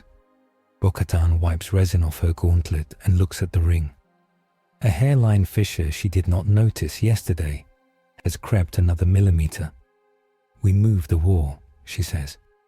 "We carry the engine and the cost to the throne that Mac..." She catches herself before she says, "Make sons obey." This is not her religion. She keeps the respect and discards the language. Viral arrives breathless, soot-tracked, contemptuous of his own exhaustion. "You will leave," he says flatly, not accusation. Fact. He looks at the forge hold, at the ring that is a gate and a crime, and then at the woman in armor who saved the convoy that had his niece in it. He scrubs his face. "You will leave, and you will come back. That is my order. That is not an order." "We will," Bo-Katan answers. "We'll leave a spine in your square that will keep singing ugly in the enemy's ears." She nods to Loom. "You'll have the cadence. The armorer will show you where to hit your own ghosts." Holt turns to the sister. They share a glance that is a conversation only two silences can have. "Sister Custodian Cohort will meet us at high orbit," Holt says aloud, for those who need words. "We will travel with the Custodes escort. Their presence will make this city feel seen and make some men behave." Loom grinds teeth, he replaced with brass. "Transit with a custodian aboard," he says reverently. Apostate mechanics would explode with envy. He blinks. "The Necron will not be idle. It will test the city's new spine while we are away. It will also follow us if it wants the song more than the city." Din replies, voice hoarse, quiet. "We will plan for both." They plan in motion again, running cables from the forge hold to an Aquila's cargo spine, bolting the ring into a frame that will hate 0G and endure it anyway. The armorer packs the Kyber as if wrapping a child for winter. Grogu touches the cradle and hums a small hum. The shard in Din's pouch answers faintly, like a tooth in a pocket on the way to a saint. Bo-Katan stands on the square and gathers Mandalorians with a look. "We leave a company," she says. "Jetpackless veterans who know how to hold stairs. Children of the Watch, Night Owls, Free Clan Blades, mix them.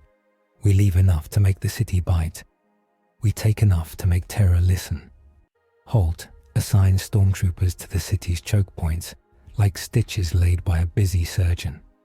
Viral signs a sheet that assigns him responsibility for any sin that keeps people breathing.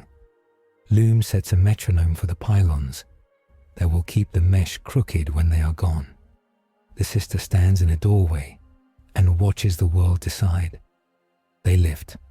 The Aquila's belly takes a ring and Kyber and the armorer and Grogu and a problem bigger than the hive.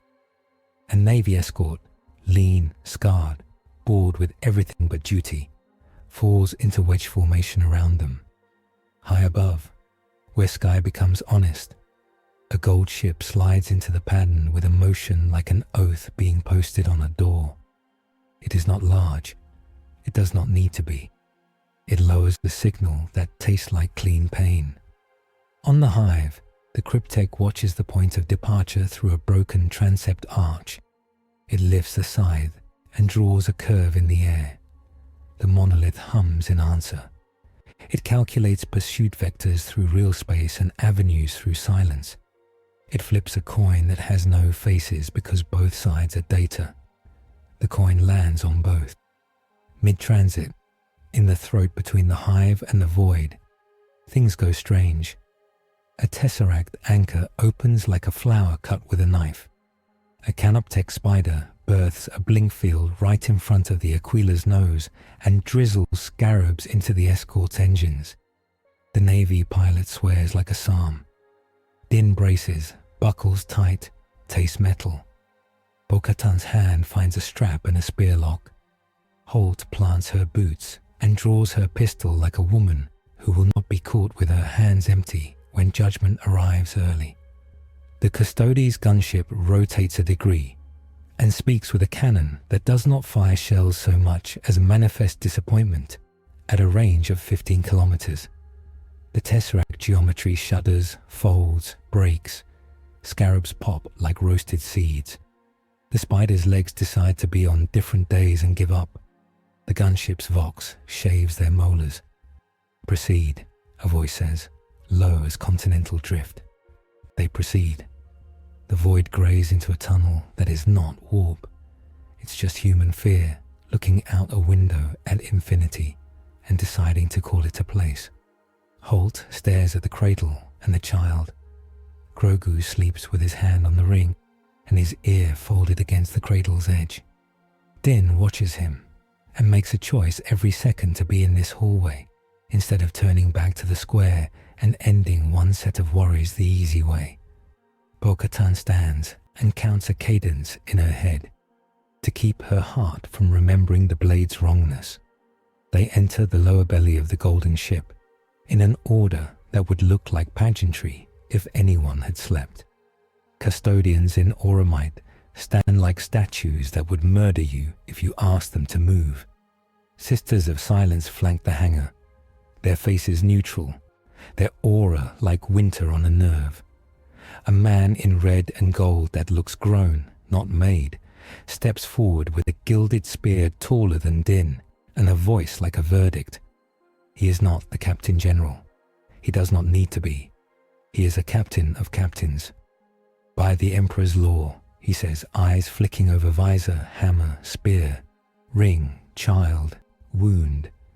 You stand under judgment. You will walk to the throne. You will not lift a weapon without leave. You will not lower your eyes without reason. You will speak when addressed. You will be weighed. Bo-Katan nods. We owe, she says simply. Din lowers his chin. We will pay. Holt bows a fraction because her spine only bends for two things. We answer, she says. We bear the writ. The custodian's gaze pauses at Grogu. The small head tips up. The void ripples where the boy's attention meets the sister's quiet. No one weaponizes the moment. The custodian inclines his head a degree to the armorer. Your tool will be surrendered to the Mechanicus under watch, he says, which is a sentence narrower than it seems. The armorer answers like a woman who learned the differences between surrender and loan and house arrest the hard way. It will be overseen, she says, by me. The custodian considers, then nods, because the throne's will does not demand humiliation. It demands obedience. By you, he allows, inside the rules. At their backs, the void flashes green once as the Cryptek tests a pursued path, finds it choked with golden math, and shears off. It will like the problem better later. For now, it curates the city. They are led through a corridor that smells like oil, sanctity, and the kind of cleanliness you can only achieve with ceremonies old enough to count as habits. The gunship hums a low note that tastes like gold. Viril's city drops out of view, a coin falling through a slot in a galactic machine.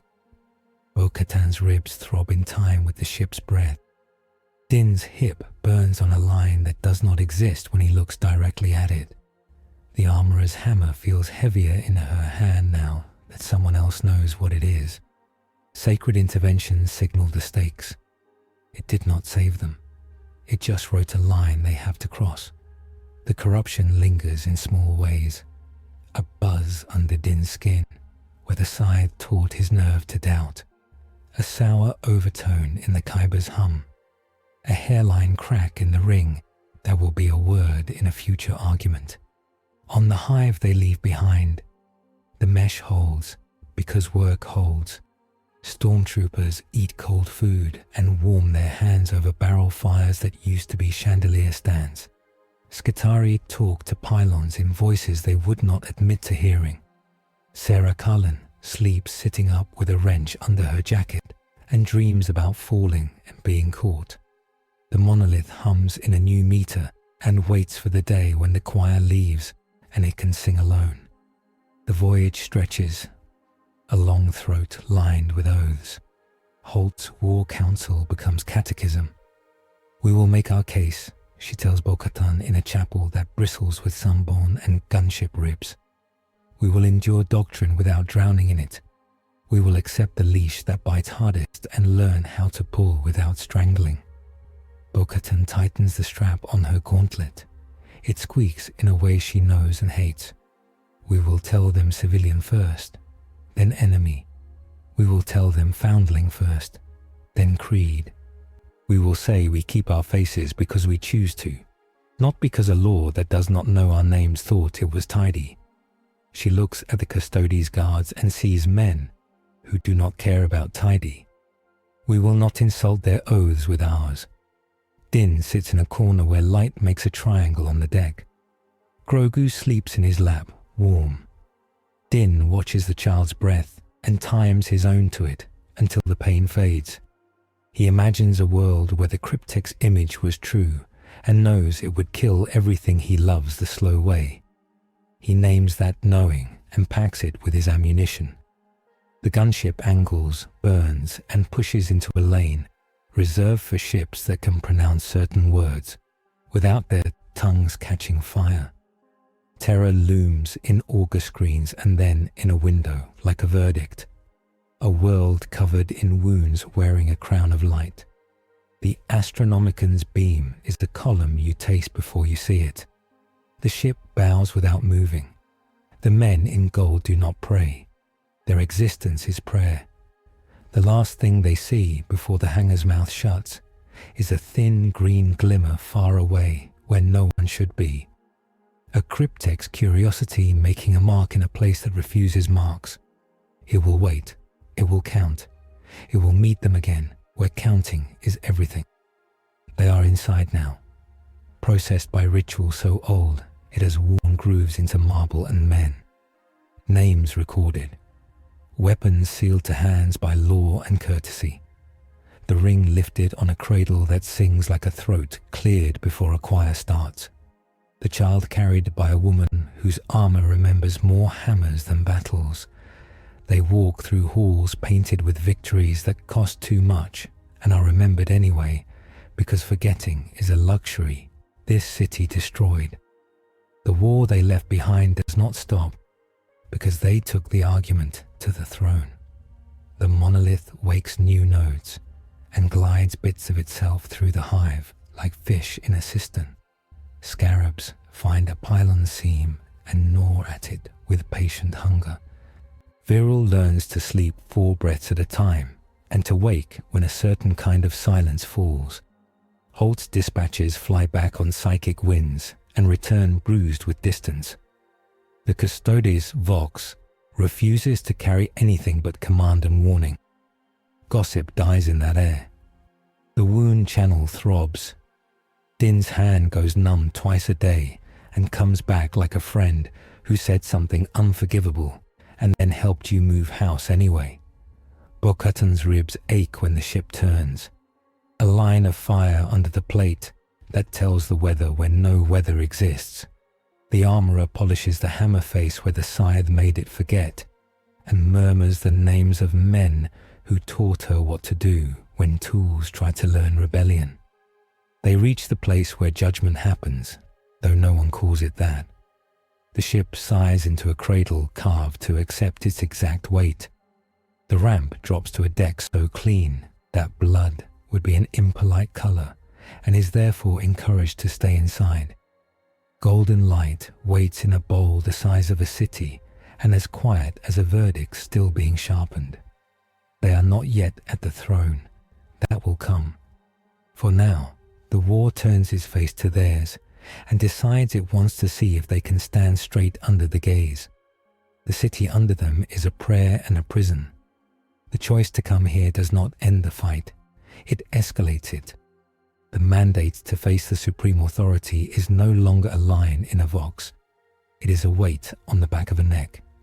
Behind them, on Valis Prime, the Cryptek cuts a line into a saint's cheek and watches dust drift. It can afford to wait. The living are very busy going to explain themselves to their god. It files that under useful. The road to terror has made their wounds official. The cost vector sings through plates and bones. They are ready to be measured, even if they will not like the ruler. The procession moves like a river under orders. Marble corridors breathe incense and gun oil. Vox cherubs drift overhead with sensors that smell like electricity. Custodians in auramite glide in V patterns, red-plumed and implacable. Sisters of silence step like winter and make echoes shy. The ring rides a grav cradle at the column's heart. Kyber cradled in Beskar like a precious sin. Medici bays open like side chapels. Din sits on a steel altar while a chirurgeon array hums, servo hands hovering over the neat, wrong line at his hip. The machine hesitates, puzzled. The wound is a suggestion that convinced tissue to comply. Hyperphase signature, the Medici murmurs, augmetic eye narrowing. We can stitch the compliance out, but we may leave tremor. Din looks at his hand and flexes. The fingers lag a heartbeat, then obey. I take tremor, he says. I don't take doubt. The sister standing nearby makes air quiet. The Medici's whisper sounds like shouting. Bo-Katan watches from the bulkhead, ribs bandaged, helmet by her elbow. The armorer's presence turns the bay into a forge without a fire. You hear the hammer even when it rests. Holt stands at the foot of the slab and reads consent forms like death warrants, signing misery into neat lines. Healers do what they can, she says, tone and discipline. Command decides what pain is useful. The armorer answers without lifting her eyes. Pain's only use is teaching you where a creed ends and work begins. She nudges the Kyber's cradle on the grav cradle, listening to how the metal sings with pressure. His tremor will be a lever.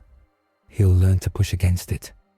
The custodian captain approaches, spear grounded with gentleness that sounds like authority whether it touches floor or not. He studies the wound, the ring, the two women who do not bow and the one who does not flinch. Cost has been accepted, he says. It will be counted. The tally does not make the verdict. It informs it. Holt's jaw works. Meaning? Meaning judgment is not arithmetic, he replies. It is stewardship. The word lands heavy under the gold. They move again. A litany of gates and gene-locked doors. They pass wall frescoes of the siege engraved into adamant, saints armored in gold and sorrow. Voxes murmur prayers keyed to air circulation, liturgy stitched into climate control. The ring hums once, low. The Kyber's missing note scratches the air like a memory you can't quite place. In a chapel lit by lumen suns, a Medici priest binds Bo-Katan's ribs with a ceramic weave and smears her cut with grey unguent that smells of copper and mountain rain. She tests breath, winces, nods. Holt steps close, voice a shade softer. You fought a duel in a shrine full of unlicensed engines against a creature that eats laws, she says. You did not die. I will write that in the margins where the judges look last. Bo-Katan buckles her spear belt with precise, annoyed grace. Write also that your sister stood still and made the air safer, she says, and that your stormtroopers did not run when the floor lied to them. They will be recorded, Holt replies. Some marks bend more easily than others. I intend to bend what I can. A corridor opens into a run of sealed blackstone. No ornament, no proclamation. Just a long throat the colour of cauterized shadow. The custodian lifts a hand. The processional of hours, he says. Blanks every 20 paces. No unsanctioned sound. No unsanctioned light. Breathe less if you can. They enter, and the world tightens. The sisters' quiet multiplies down the line, each blank a stone in a riverbed, forcing the current to shape itself. Servo skulls drift ahead in pairs, casting disciplined cones of light. The Kyber's hum shivers, then quiets, as if it has put its palm to a cool window. Midway, something scratches reality like a nail under paint. The light hisses, lumen cones warp, pulling long.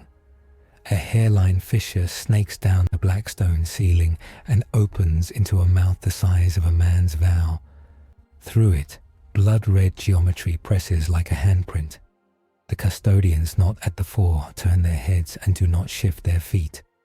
The first figure drops through the tear without sound, jetpack whispering, Beskar matte black and etched with an 8-pointed star that refuses to be subtle. T-shaped visor painted with a vertical crimson nail. Others follow, 3, then 5, no more. Their movements are Mandalorian clean, their angles perfect, their silence is wrong. Their leader taps a knuckle to his brow plate as if greeting a mirror. Bo-Katan Kryze, he says. Vox filtered into velvet that would flatter if it believed in tenderness. Din Djarin, armorer. You left your house when time asked for a roof. I am Vizsla of the Abyss. He inclines his head a half-degree. We are the Black Creed. Holt's bolt pistol floats to a sight picture unhurried. Custodes spears lower by a finger's width, enough to be law. Sister's aura buckles the air. The tear spits one last flake of crackling red and seals, not quite, shivering like a wound that wants to close but enjoys being open. Bo-Katan slides a foot, makes room for her spear to hinge.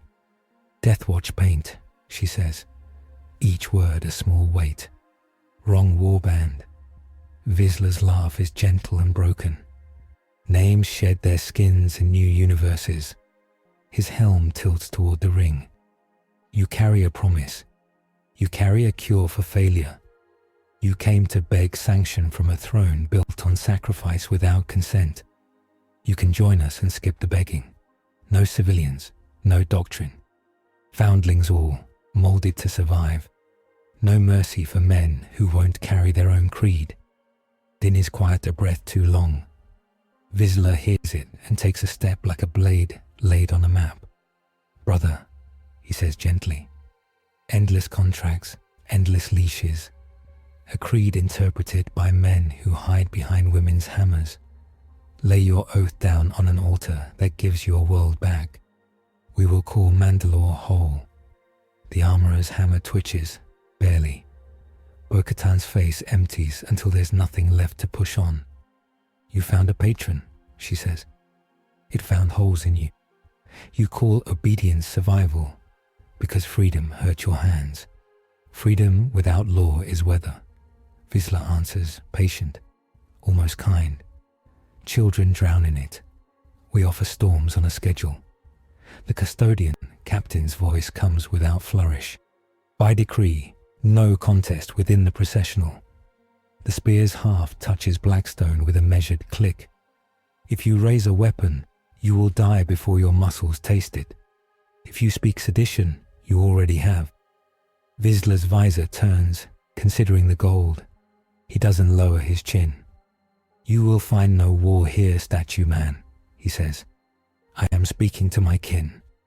He turns back to Bo-Katan and Din. The Emperor will not honor your local law. He will use it. We will honor nothing and keep everything. Choose worth. Bo-Katan tastes words like iron filings and ash. You broke our color for an alien god, she says. You stooped to pick up a leash because it glittered. We're not the same. He steps closer. We would have won Mandalore. We would have kept every child alive. We would have burned cities and called it kindness because no one would grow up in fear. That is mercy that doesn't lie. Din's fingers find Grogu's cloak, where it peeks from the armorer's sling. He feels tiny heat and his hip throbs, and the world tells him that quick, neat victories belong to people who never have to look anyone in the eyes afterwards. We don't trade children for quiet, he says. Vizsla tilts his head a degree, as if filing grief. You will, he says softly, or you will die in hallways, proud. He lifts a hand and splay flashes a crescent of dull red. For a heartbeat, the processional's blanks buckle. The sisters flinch. The air tastes like hot iron in a slaughterhouse. A noctilith shard gleams in his palm like blasphemy boiled down. Blackstone tuned wrong. The custodian captain moves a half step, enough to crack the etiquette, into warning. Cease, he says. Vizsla spreads his hands, showing emptiness. We do not attack, he says cheerfully. We offer. He looks past Bo-Katan to the cradle. Bring your ring to a place that will make it sing without loss. Burn out the weak. Keep what matters. His visor tips toward the sisters and the gold and Holt's badge. These will thank you when they realize results. Holt's eyes are knives. The throne will judge words you already said, she tells him. You do not need to help it. The lumen suns along the processional gutter.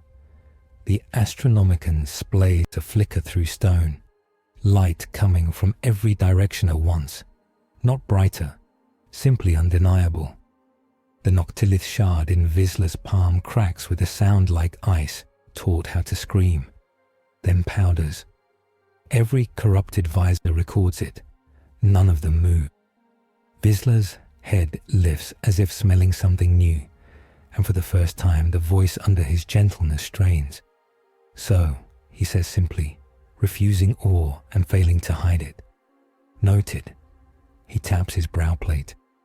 We will meet again outside your leash. He takes 3 steps back and falls upward through a tear that closes like a mouth that never made a sound. The custodian captain relaxes 1 knuckle's worth. He does not look at Bo-Katan. He looks at her spear, Din's posture, the armorer's breathing. Proceed, he says. The throne is not patient. It is timeless. Holt cleans her pistol with a cloth she has no time for. Mirror friends always come at the bend, she says, to no one. They always sound reasonable. She walks again, coat flaring like a surcharge on dignity. They reach the inner palace's skin and pass through a gate that isn't a gate so much as a decision shaped like architecture. The air tastes of gold, salt, old tears. Vaulted ceilings pour light down like something edible. Choir pits stand quiet under adamant grills. You feel the prayer even when they rest. The ring's cradle hovers higher, as if the place itself lifts it. Arrival pageantry swallows them whole. Bastion lines of custodians stand in gold kilns of light, spearheads a forest of sunrises. Sisters of silence hold quarter points, faces impassive, presence a clean ache. Adepts in black carry slates bigger than maps, each a ledger of someone else's pain justified. Servitors drift past with flayed purity seals like tide maps stuck to dead flesh. The Captain General waits below a bowl of light vast enough to teach humility to mountains. He does not introduce himself. He looks at them, and the look is a measured weight. "Walk," he says. "Leave nothing behind." They do. The armorer's hammer knocks the cradle once. The Khyber hum answers like a hand squeeze. Bo-Katan's boots bite marble rhythm. Din's step stutters and corrects. His hand settles on the child who makes this worse and better. Holt's rosette clicks against bone beneath cloth and does not apologize. A silent audience gathers without a sound. A colonnade of blank-faced statues that are not statues watches them pass. Their attention feels like snow falling heavily on a hot forge. Choirs breathe in the lower galleries and hold it, throats opening to nothing on a signal no one hears. An astropath, held in too much gold, lifts her face, and a line of pale fire crosses her iris like a thought made into weather. They enter a chamber that is an argument devoured by architecture. At its heart, a numinous bowl of light floats, neither flame nor machine, a controlled burn that remembers all the places where power became holy and all the places where holiness became weaponry. No one speaks. A custodian bows his helmet and his spear never bends. The contradiction makes sense because this room forces sense to bend. The light touches them without moving. It is not heat. It is an answer waiting to be earned. The Captain General's voice is carved oak. "You have forced our attention," he says. "You arrive with a song we did not write. You bring a wound from a blade the Imperium remembers and does not forgive. You save human lives with doctrine that is not our doctrine. You demand sanction." Bo-Katan's chin lifts a centimeter. "We demand nothing," she says. "We ask to work here without lies. We will protect civilians as priority, even when it stains saints. We will not kneel to doctrines that make people tools. We will carry foundlings before we carry relics." Holt's voice does not contradict but reframes. "They are effective," she says. "They are inconvenient. They are within tolerance when observed. The engine must be constrained. The song must sing under law. If they will accept leash, we can accept their teeth." Din feels the bowl of light leaning into his bones like a sunrise that wants a confession. He puts the words where he can see them. "We owe," he says. "We pay. We won't put children under wheels for smooth roads. We accept orders that keep people breathing." The Captain General looks at the ring. "Your engine is a theft from a different myth," he says. "It calls attention bigger than you can carry. It has already awakened one dead empire under a cathedral we care about. The cost of missing notes will be more than yours." He turns his helm slightly, and the bowl's light flares a hair. "And yet you closed a street that should not have closed. You stopped a throat that wanted to sing wrong. The world is ugly. We are not allowed to love symmetry more than survival." The light moves without moving. Holt goes very still, every tendon a line. The sisters become even more quiet, which is a violence. The armorer lowers her hammer, and the motion feels like reverence whether she wants it to or not. A voice that belongs to no mouth, and every oath threads the room without stirring cloth. Not words, a grammar of consequence pressed into marrow. Bo-Katan tastes sand under hot wind and hears children laughing in a language that was born in armor. Din sees 1,000 insignias burned into walls, some better than others, none clean. Holt's lungs fill with a clean ache that makes apology feel like a useful sin. It is not the Emperor speaking.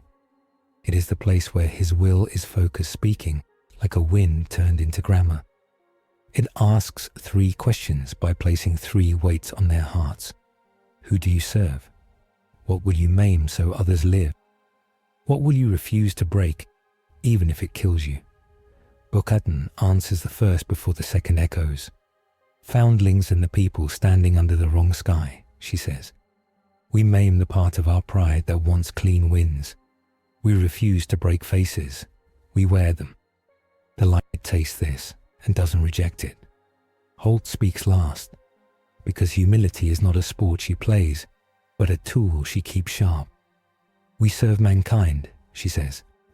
We maim doctrine when it becomes a noose instead of a spine. We refuse to break the idea that law can be merciful and still be law. The light does not leave her. It presses harder and then lets up a fraction. Power scaling. Interlude. 2. Under mandate, the ring can only be keyed within Custodes' sight or inquisitorial sanction, with a logged cadence and Mechanicus chaperoning. Kyber pulses may be deployed solely against Xenos phase coherence, threats, and must be recorded for later audit. Mandalorian jetpacks require randomized jitter signatures to avoid chronometric locks. Whistling birds are re-keyed to null-friendly chains to prevent warp resonance. No lethal force may be applied to Imperial citizens, except under a Status or Inquisitor level authorization. The Cryptek scythe has proven capacity to detune Kyber harmonics within 10 meters. Any deployment must assume temporary silence of the song. The Captain General gestures, and the bowl deepens. The light narrows, becomes a shaft that is not a spear, and also is. It touches the Kyber's cradle, and the Kyber answers in a sound like a tendon, finding the right angle after being wrong. The missing note doesn't return. The instrument learns to sing around the hole. The ring's hairline crack whitens and holds. You will go back, the Captain General says. You will be watched. You will be paid. You will be loathed by the right people. He looks at Holt and the look carries decades of mutual contempt turned into utility. You will wear the leash you demanded for them. Holt bows the height of a man's honesty. I accept, she says, and her tone is a guarantee with teeth. The armorer's shoulders droop a fraction and then square. She accepts constraints like new dies to shape metal with. Bo-Katan breathes out once, a small laugh under discipline. Good, she says. We work better with rules we can see. Din glances at the sisters. One of them meets his eyes and does not blink.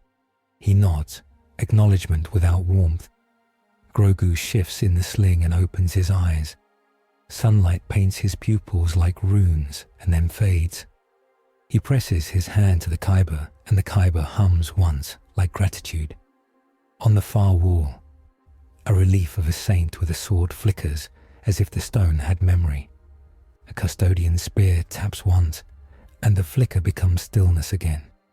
The Captain General turns aside and the gold forest sways minutely, like a wheat field waiting for weather.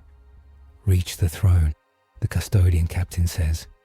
Softer now, as if the phrase belongs in a chapel whispered between people who understand that speaking loudly cheapens it. You have been weighed sufficiently to be sent. You have not been weighed fully. That is for your return. They back from the bowl with the respect this place makes easier. A blank-faced statue watches Bo-Katan for a heartbeat longer than polite.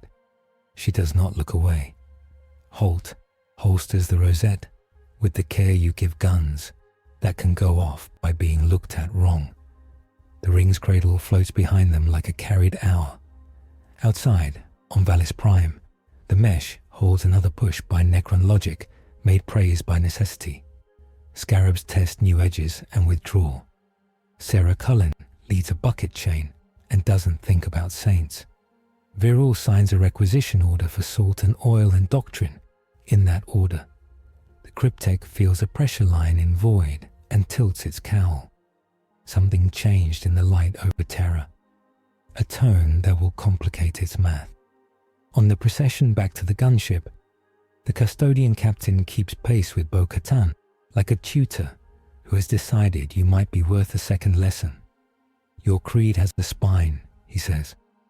Do not let this place break it into convenience. Bo-Katan angles a look up at the plumes and the gold and the face you cannot see. Your law has a heart, she says. Do not let it calcify into pride. He huffs something too small to be a laugh. We fail at that every century, he admits. We stand it back up. His eyes flick to Din's gate. Your injury will not heal correctly. The tremor will teach you to ask help. Use it. Din nods. It will do what I tell it after it tells me what to do, he says. The custodian seems to like that answer.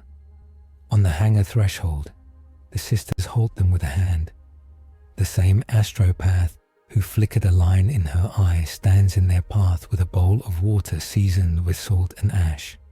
She dips 2 fingers and touches each of their brow plates and foreheads in turn, except the sister who does not accept sacraments. Law, she whispers, hand cool and steady. Mercy, debt, decision. The words stick like oil. The blackstone throat of the processional welcomes them back with its clean ache. No red fissures open, no mirror men drop. The noctilid dust smell is gone, only incense and gun oil remain. Din's hip nags, Bo-Katan's ribs burn. The armorer's hammer feels heavier.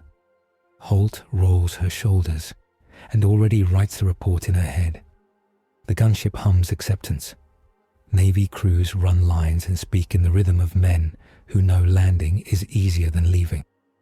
The ring locks into its cradle, its rune lines humming in a key a fraction safer. Grogu yawns and blinks slow, then goes asleep with an arm across the Kyber like a child hugging a dog. The custodian captain lifts his spear half an inch in farewell. Bring them home, he says, meaning too many things for one sentence, and steps back into gold. They lift, and terror falls away like a verdict that agreed to more evidence. The Astronomican's pressure thins. The bowl of light aftertaste lingers in the mouth. Holt sits and closes her eyes, and recites her catechism against pride and despair, which are the same sin from different sides. Bo-Katan closes her visor and finds the steady center she built, back when her people still had domes. Din lays his palm on the cradle and waits for the Kyber's hum to answer, and it does. In the dark between worlds, something with equations for blood watches their exhaust and decides not to intercept where gold still glows. It will choose a road where math holes and mercy has to run.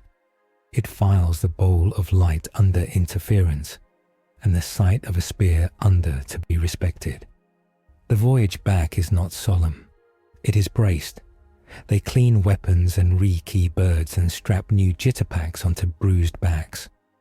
The armorer draws glyphs in grease on the ring's frame that mean nothing to Mechanicus and everything to people who hammer oaths into iron. Holt drafts constraints that will keep useful men from trying to be righteous by doing stupid things.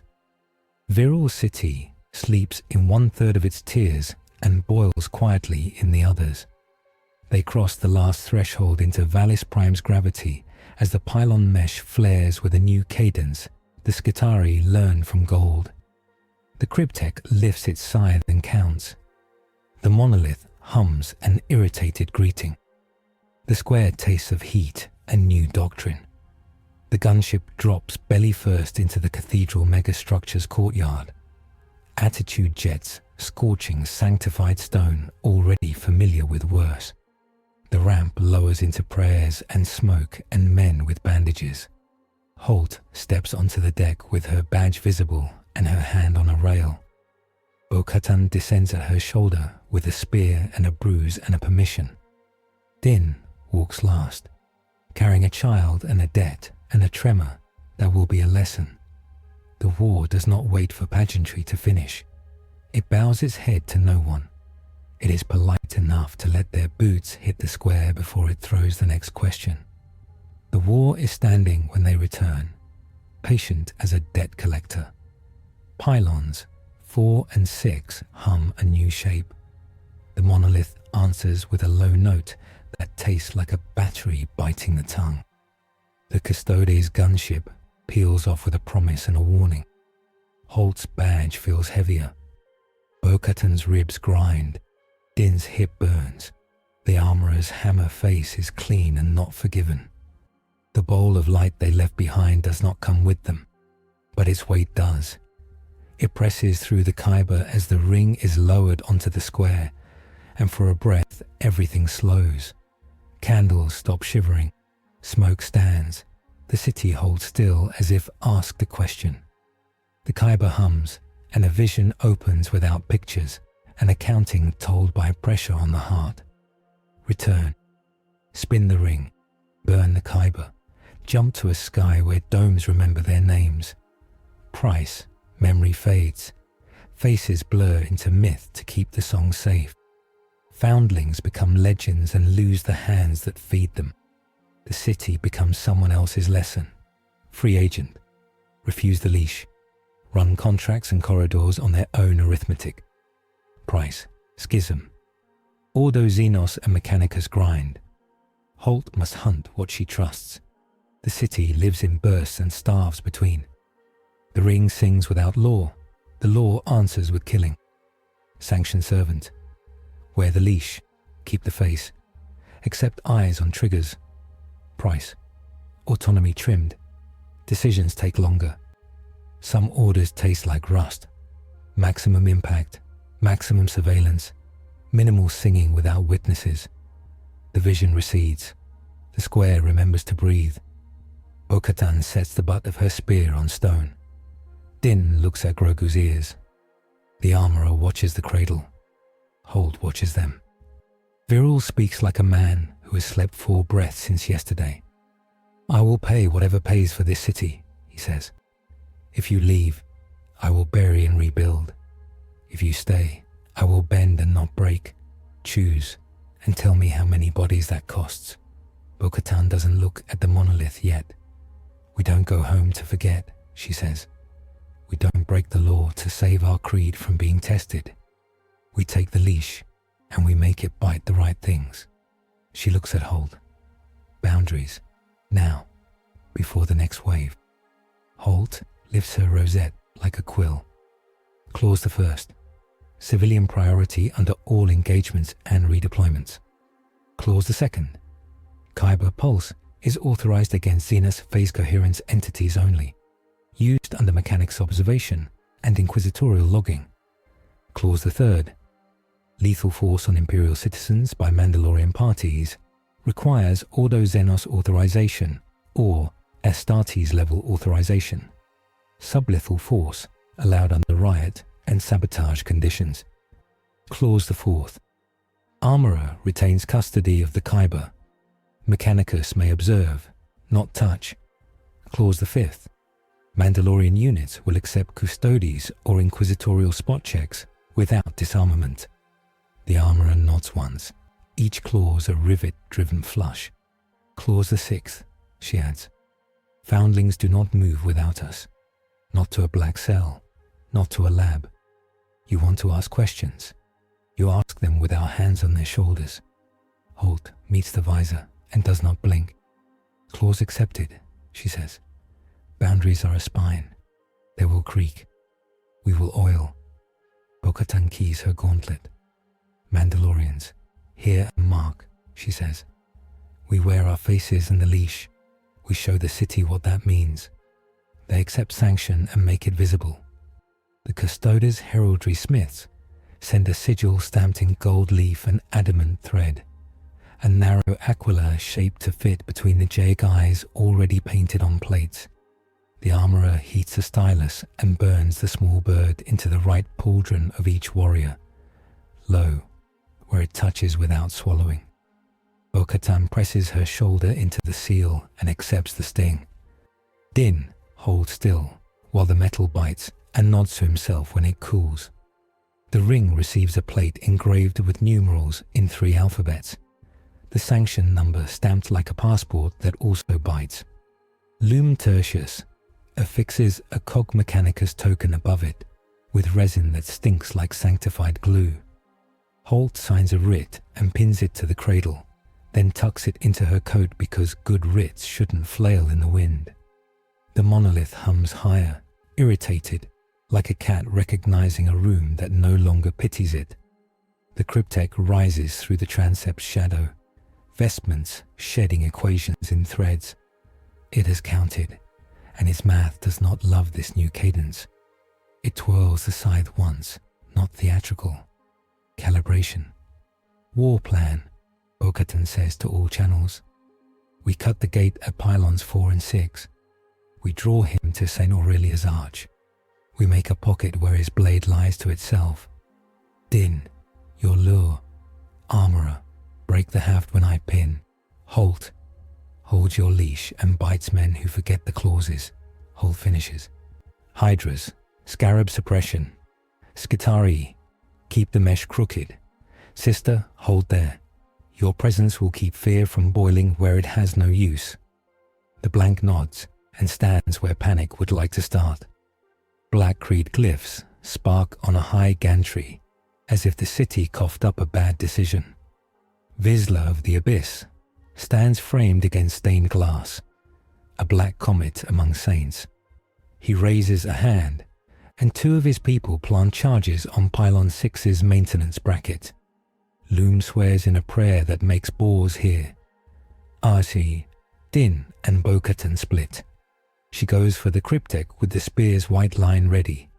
He burns into the high gantry where the mirror waits.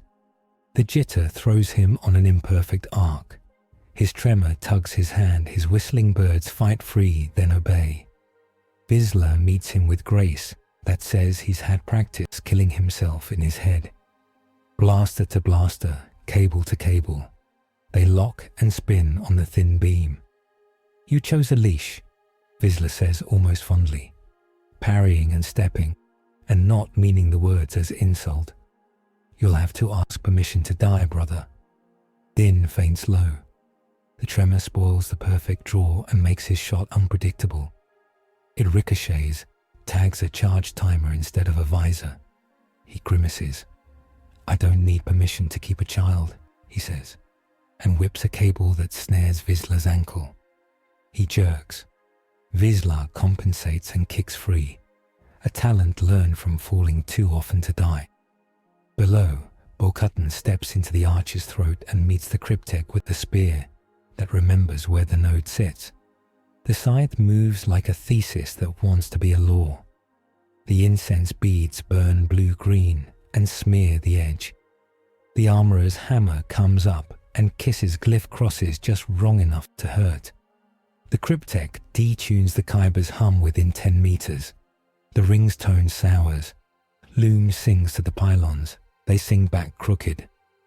Mesh shift, Holt calls, eyes never leaving the fight. Drop pulse between 4 and 6. Give her a pocket. Hydras chatter. Scarabs rise and pop like cinders. Skitarii chant and flip shutters. The pocket forms. Thin air where the scythe's laugh should carry. It doesn't. Bo-Katan leans into it and drives a spear for the wound she opened 2 fights ago. The Cryptek slides. The point scrapes and bites and abrades. Sparks arc, not victory. Progress.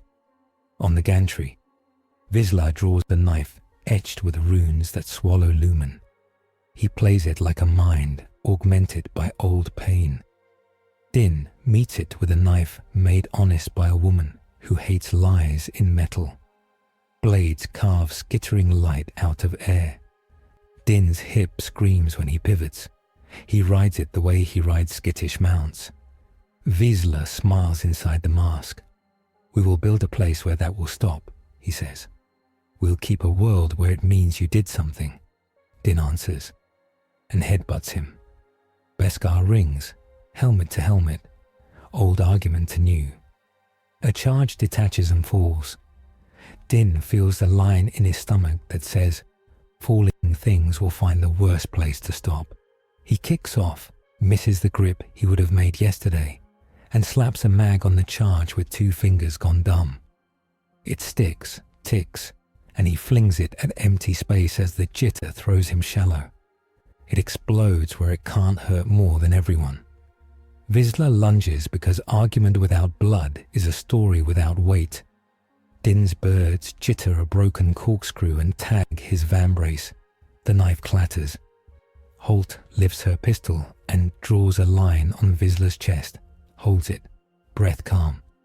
Imperial citizen, she warns the shot. The room, herself. Stand down.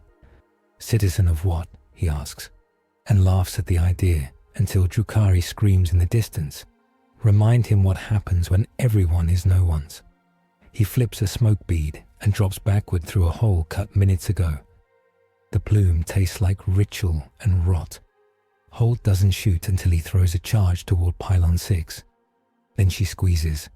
The round hits the charge. The charge dies in a puff that saves a tower. Lines matter. At the arch, the scythe licks the spear and learns. The Cryptek drags its edge along bores it has already bored. Sparks fall and die. The pocket stutters. The armourer strikes the haft again at a new crossing of glyph lines, a carpenter finding rot by sound. Din lands hard behind the Cryptek, hip screaming, and slaps a coil onto a vestment node. He yanks. The node lives. The scythe sings in a higher pitch. The Cryptek's chronometron stumbles one beat.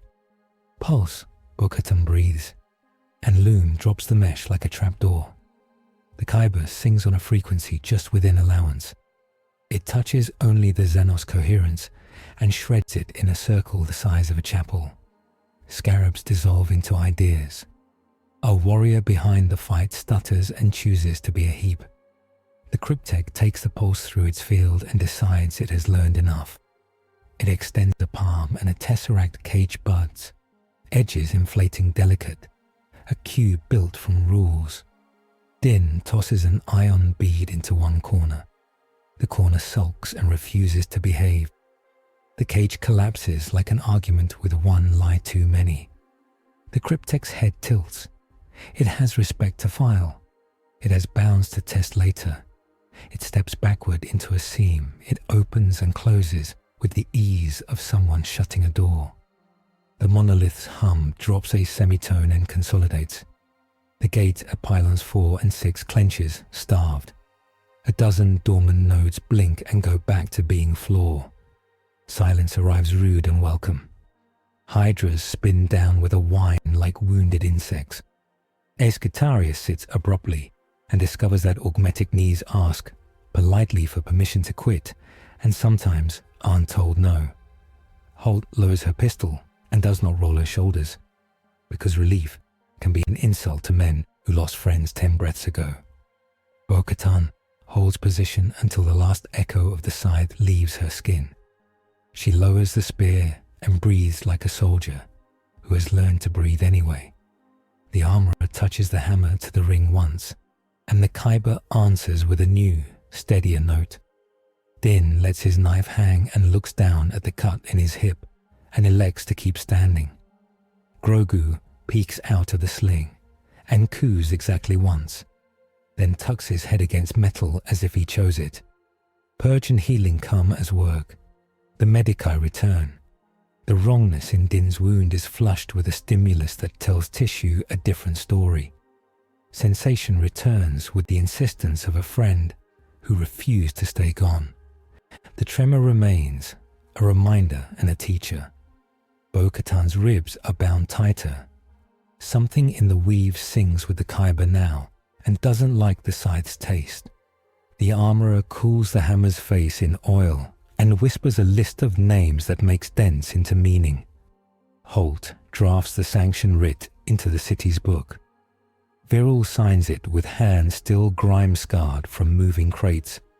Loom strokes the pylon with a cable like a dog that has learned a trick.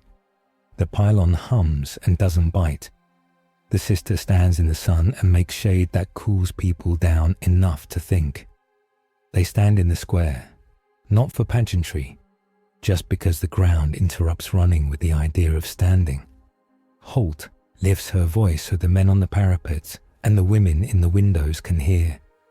By authority of the throne and the Ordo Xenos, she declares, Mandalorian auxilia are sanctioned to operate in Valis Prime under observed doctrine. They will be paid in fuel, material, and rights. They will be observed. They will protect you and be held responsible for the power they carry. Remember their faces. Bo-Katan steps forward, visor up. It is a face that has been punched by empires and kept its shape. We found you under a bad sky, she says. We will keep standing between you and worse. We will carry our debts. We will not promise more than we can keep. She taps the small aquila burned under her pauldron's jade eyes. We wear this by choice. Din doesn't speak. He picks up a crawler wheel fallen off a convoy and bolts it back on with a borrowed wrench, while the crowd watches because it is as good a speech as any.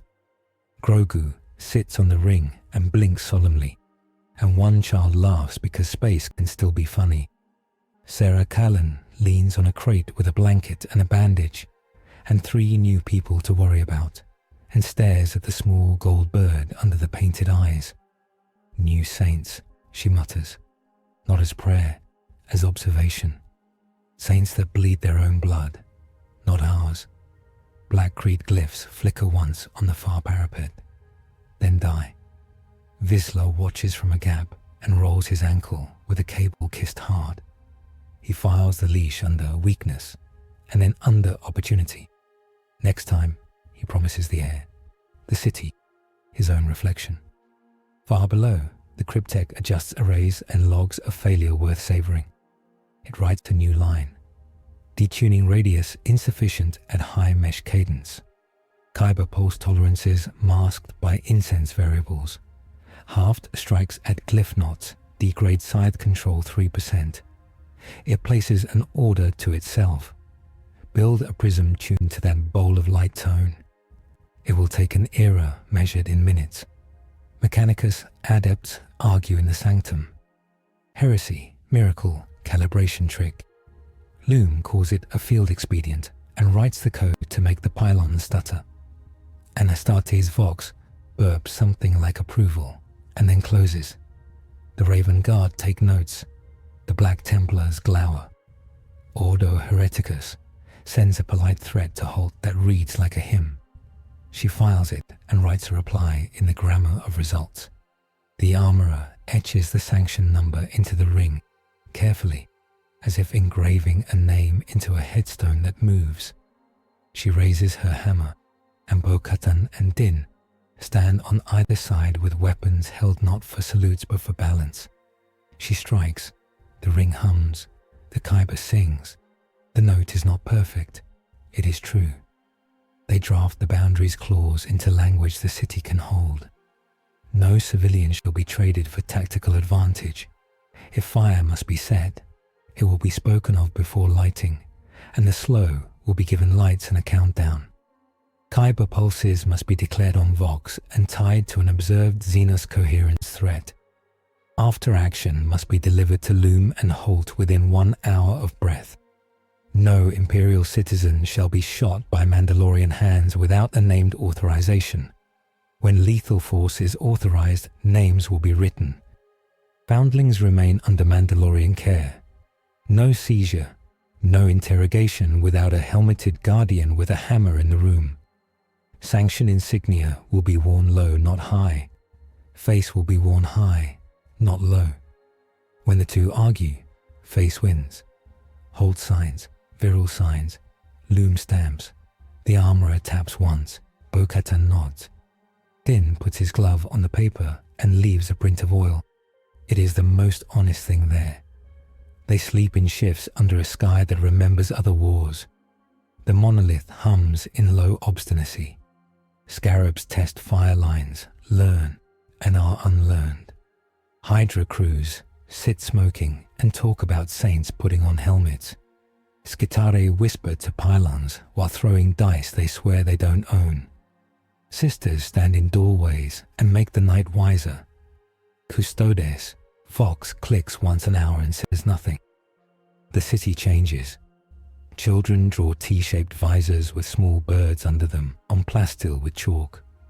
Priests preach sermons that say nothing about heresy and much about work and used water. Viral eats standing up and reads reports until his eyes bleed and then wipes them and keeps reading. Holt writes a letter to a woman who taught her law and never got to see it bend without breaking. The last push of the day comes and goes like a storm that has learned to be polite. The gate stays shut because gates are not magic. They are arguments, and mine lost today. The cryptek withdraws its side to a place deeper in the tomb where numbers are clean. Vizsla of the Abyss leaves a mark on a saint's foot and promises to come back with a saw. The ring sits on the square like a coin on the tongue, cold and powerful, and not yours, unless you learn to swallow without choking.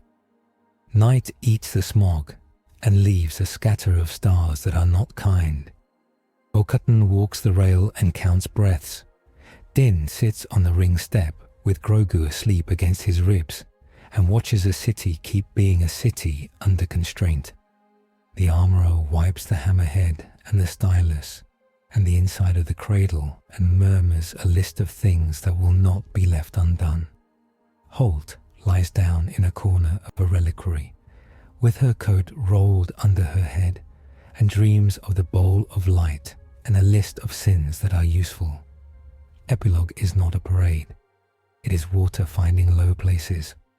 On Valis Prime, Sarah Cullen folds a thermal blanket around a woman she met 2 hours ago and says, "Tomorrow we move the line," like it's a weather report and a promise. On a forge station, Mechanicus adepts set a subroutine that frowns in rotational binary and call it Dissonance Mitigation Protocol. Mandalorian. The file is locked under 20 seals and 2 jokes. In the black library of a void ship that should not be this close, a raven-feathered mind copies a trick about incense and writes watch for pride disguised as efficiency. In a tomb that still thinks it owns the ground, a cryptek files new equations and dreams a problem in gold. On a webway skiff, a Drukhari archon calculates the cost of pain that bites back and vows to charter a different city next raid. In a palace of gold, a man with a spear reads a ledger and marks a line where mercy and law overlapped without bleeding too much. He nods, not in approval, in recognition. Above a pylon on a world no one will remember unless it keeps living. The Mandalorian sigil with a small gold bird beneath it catches dawn. It is not pretty, it is functional. It says, "We chose to be seen."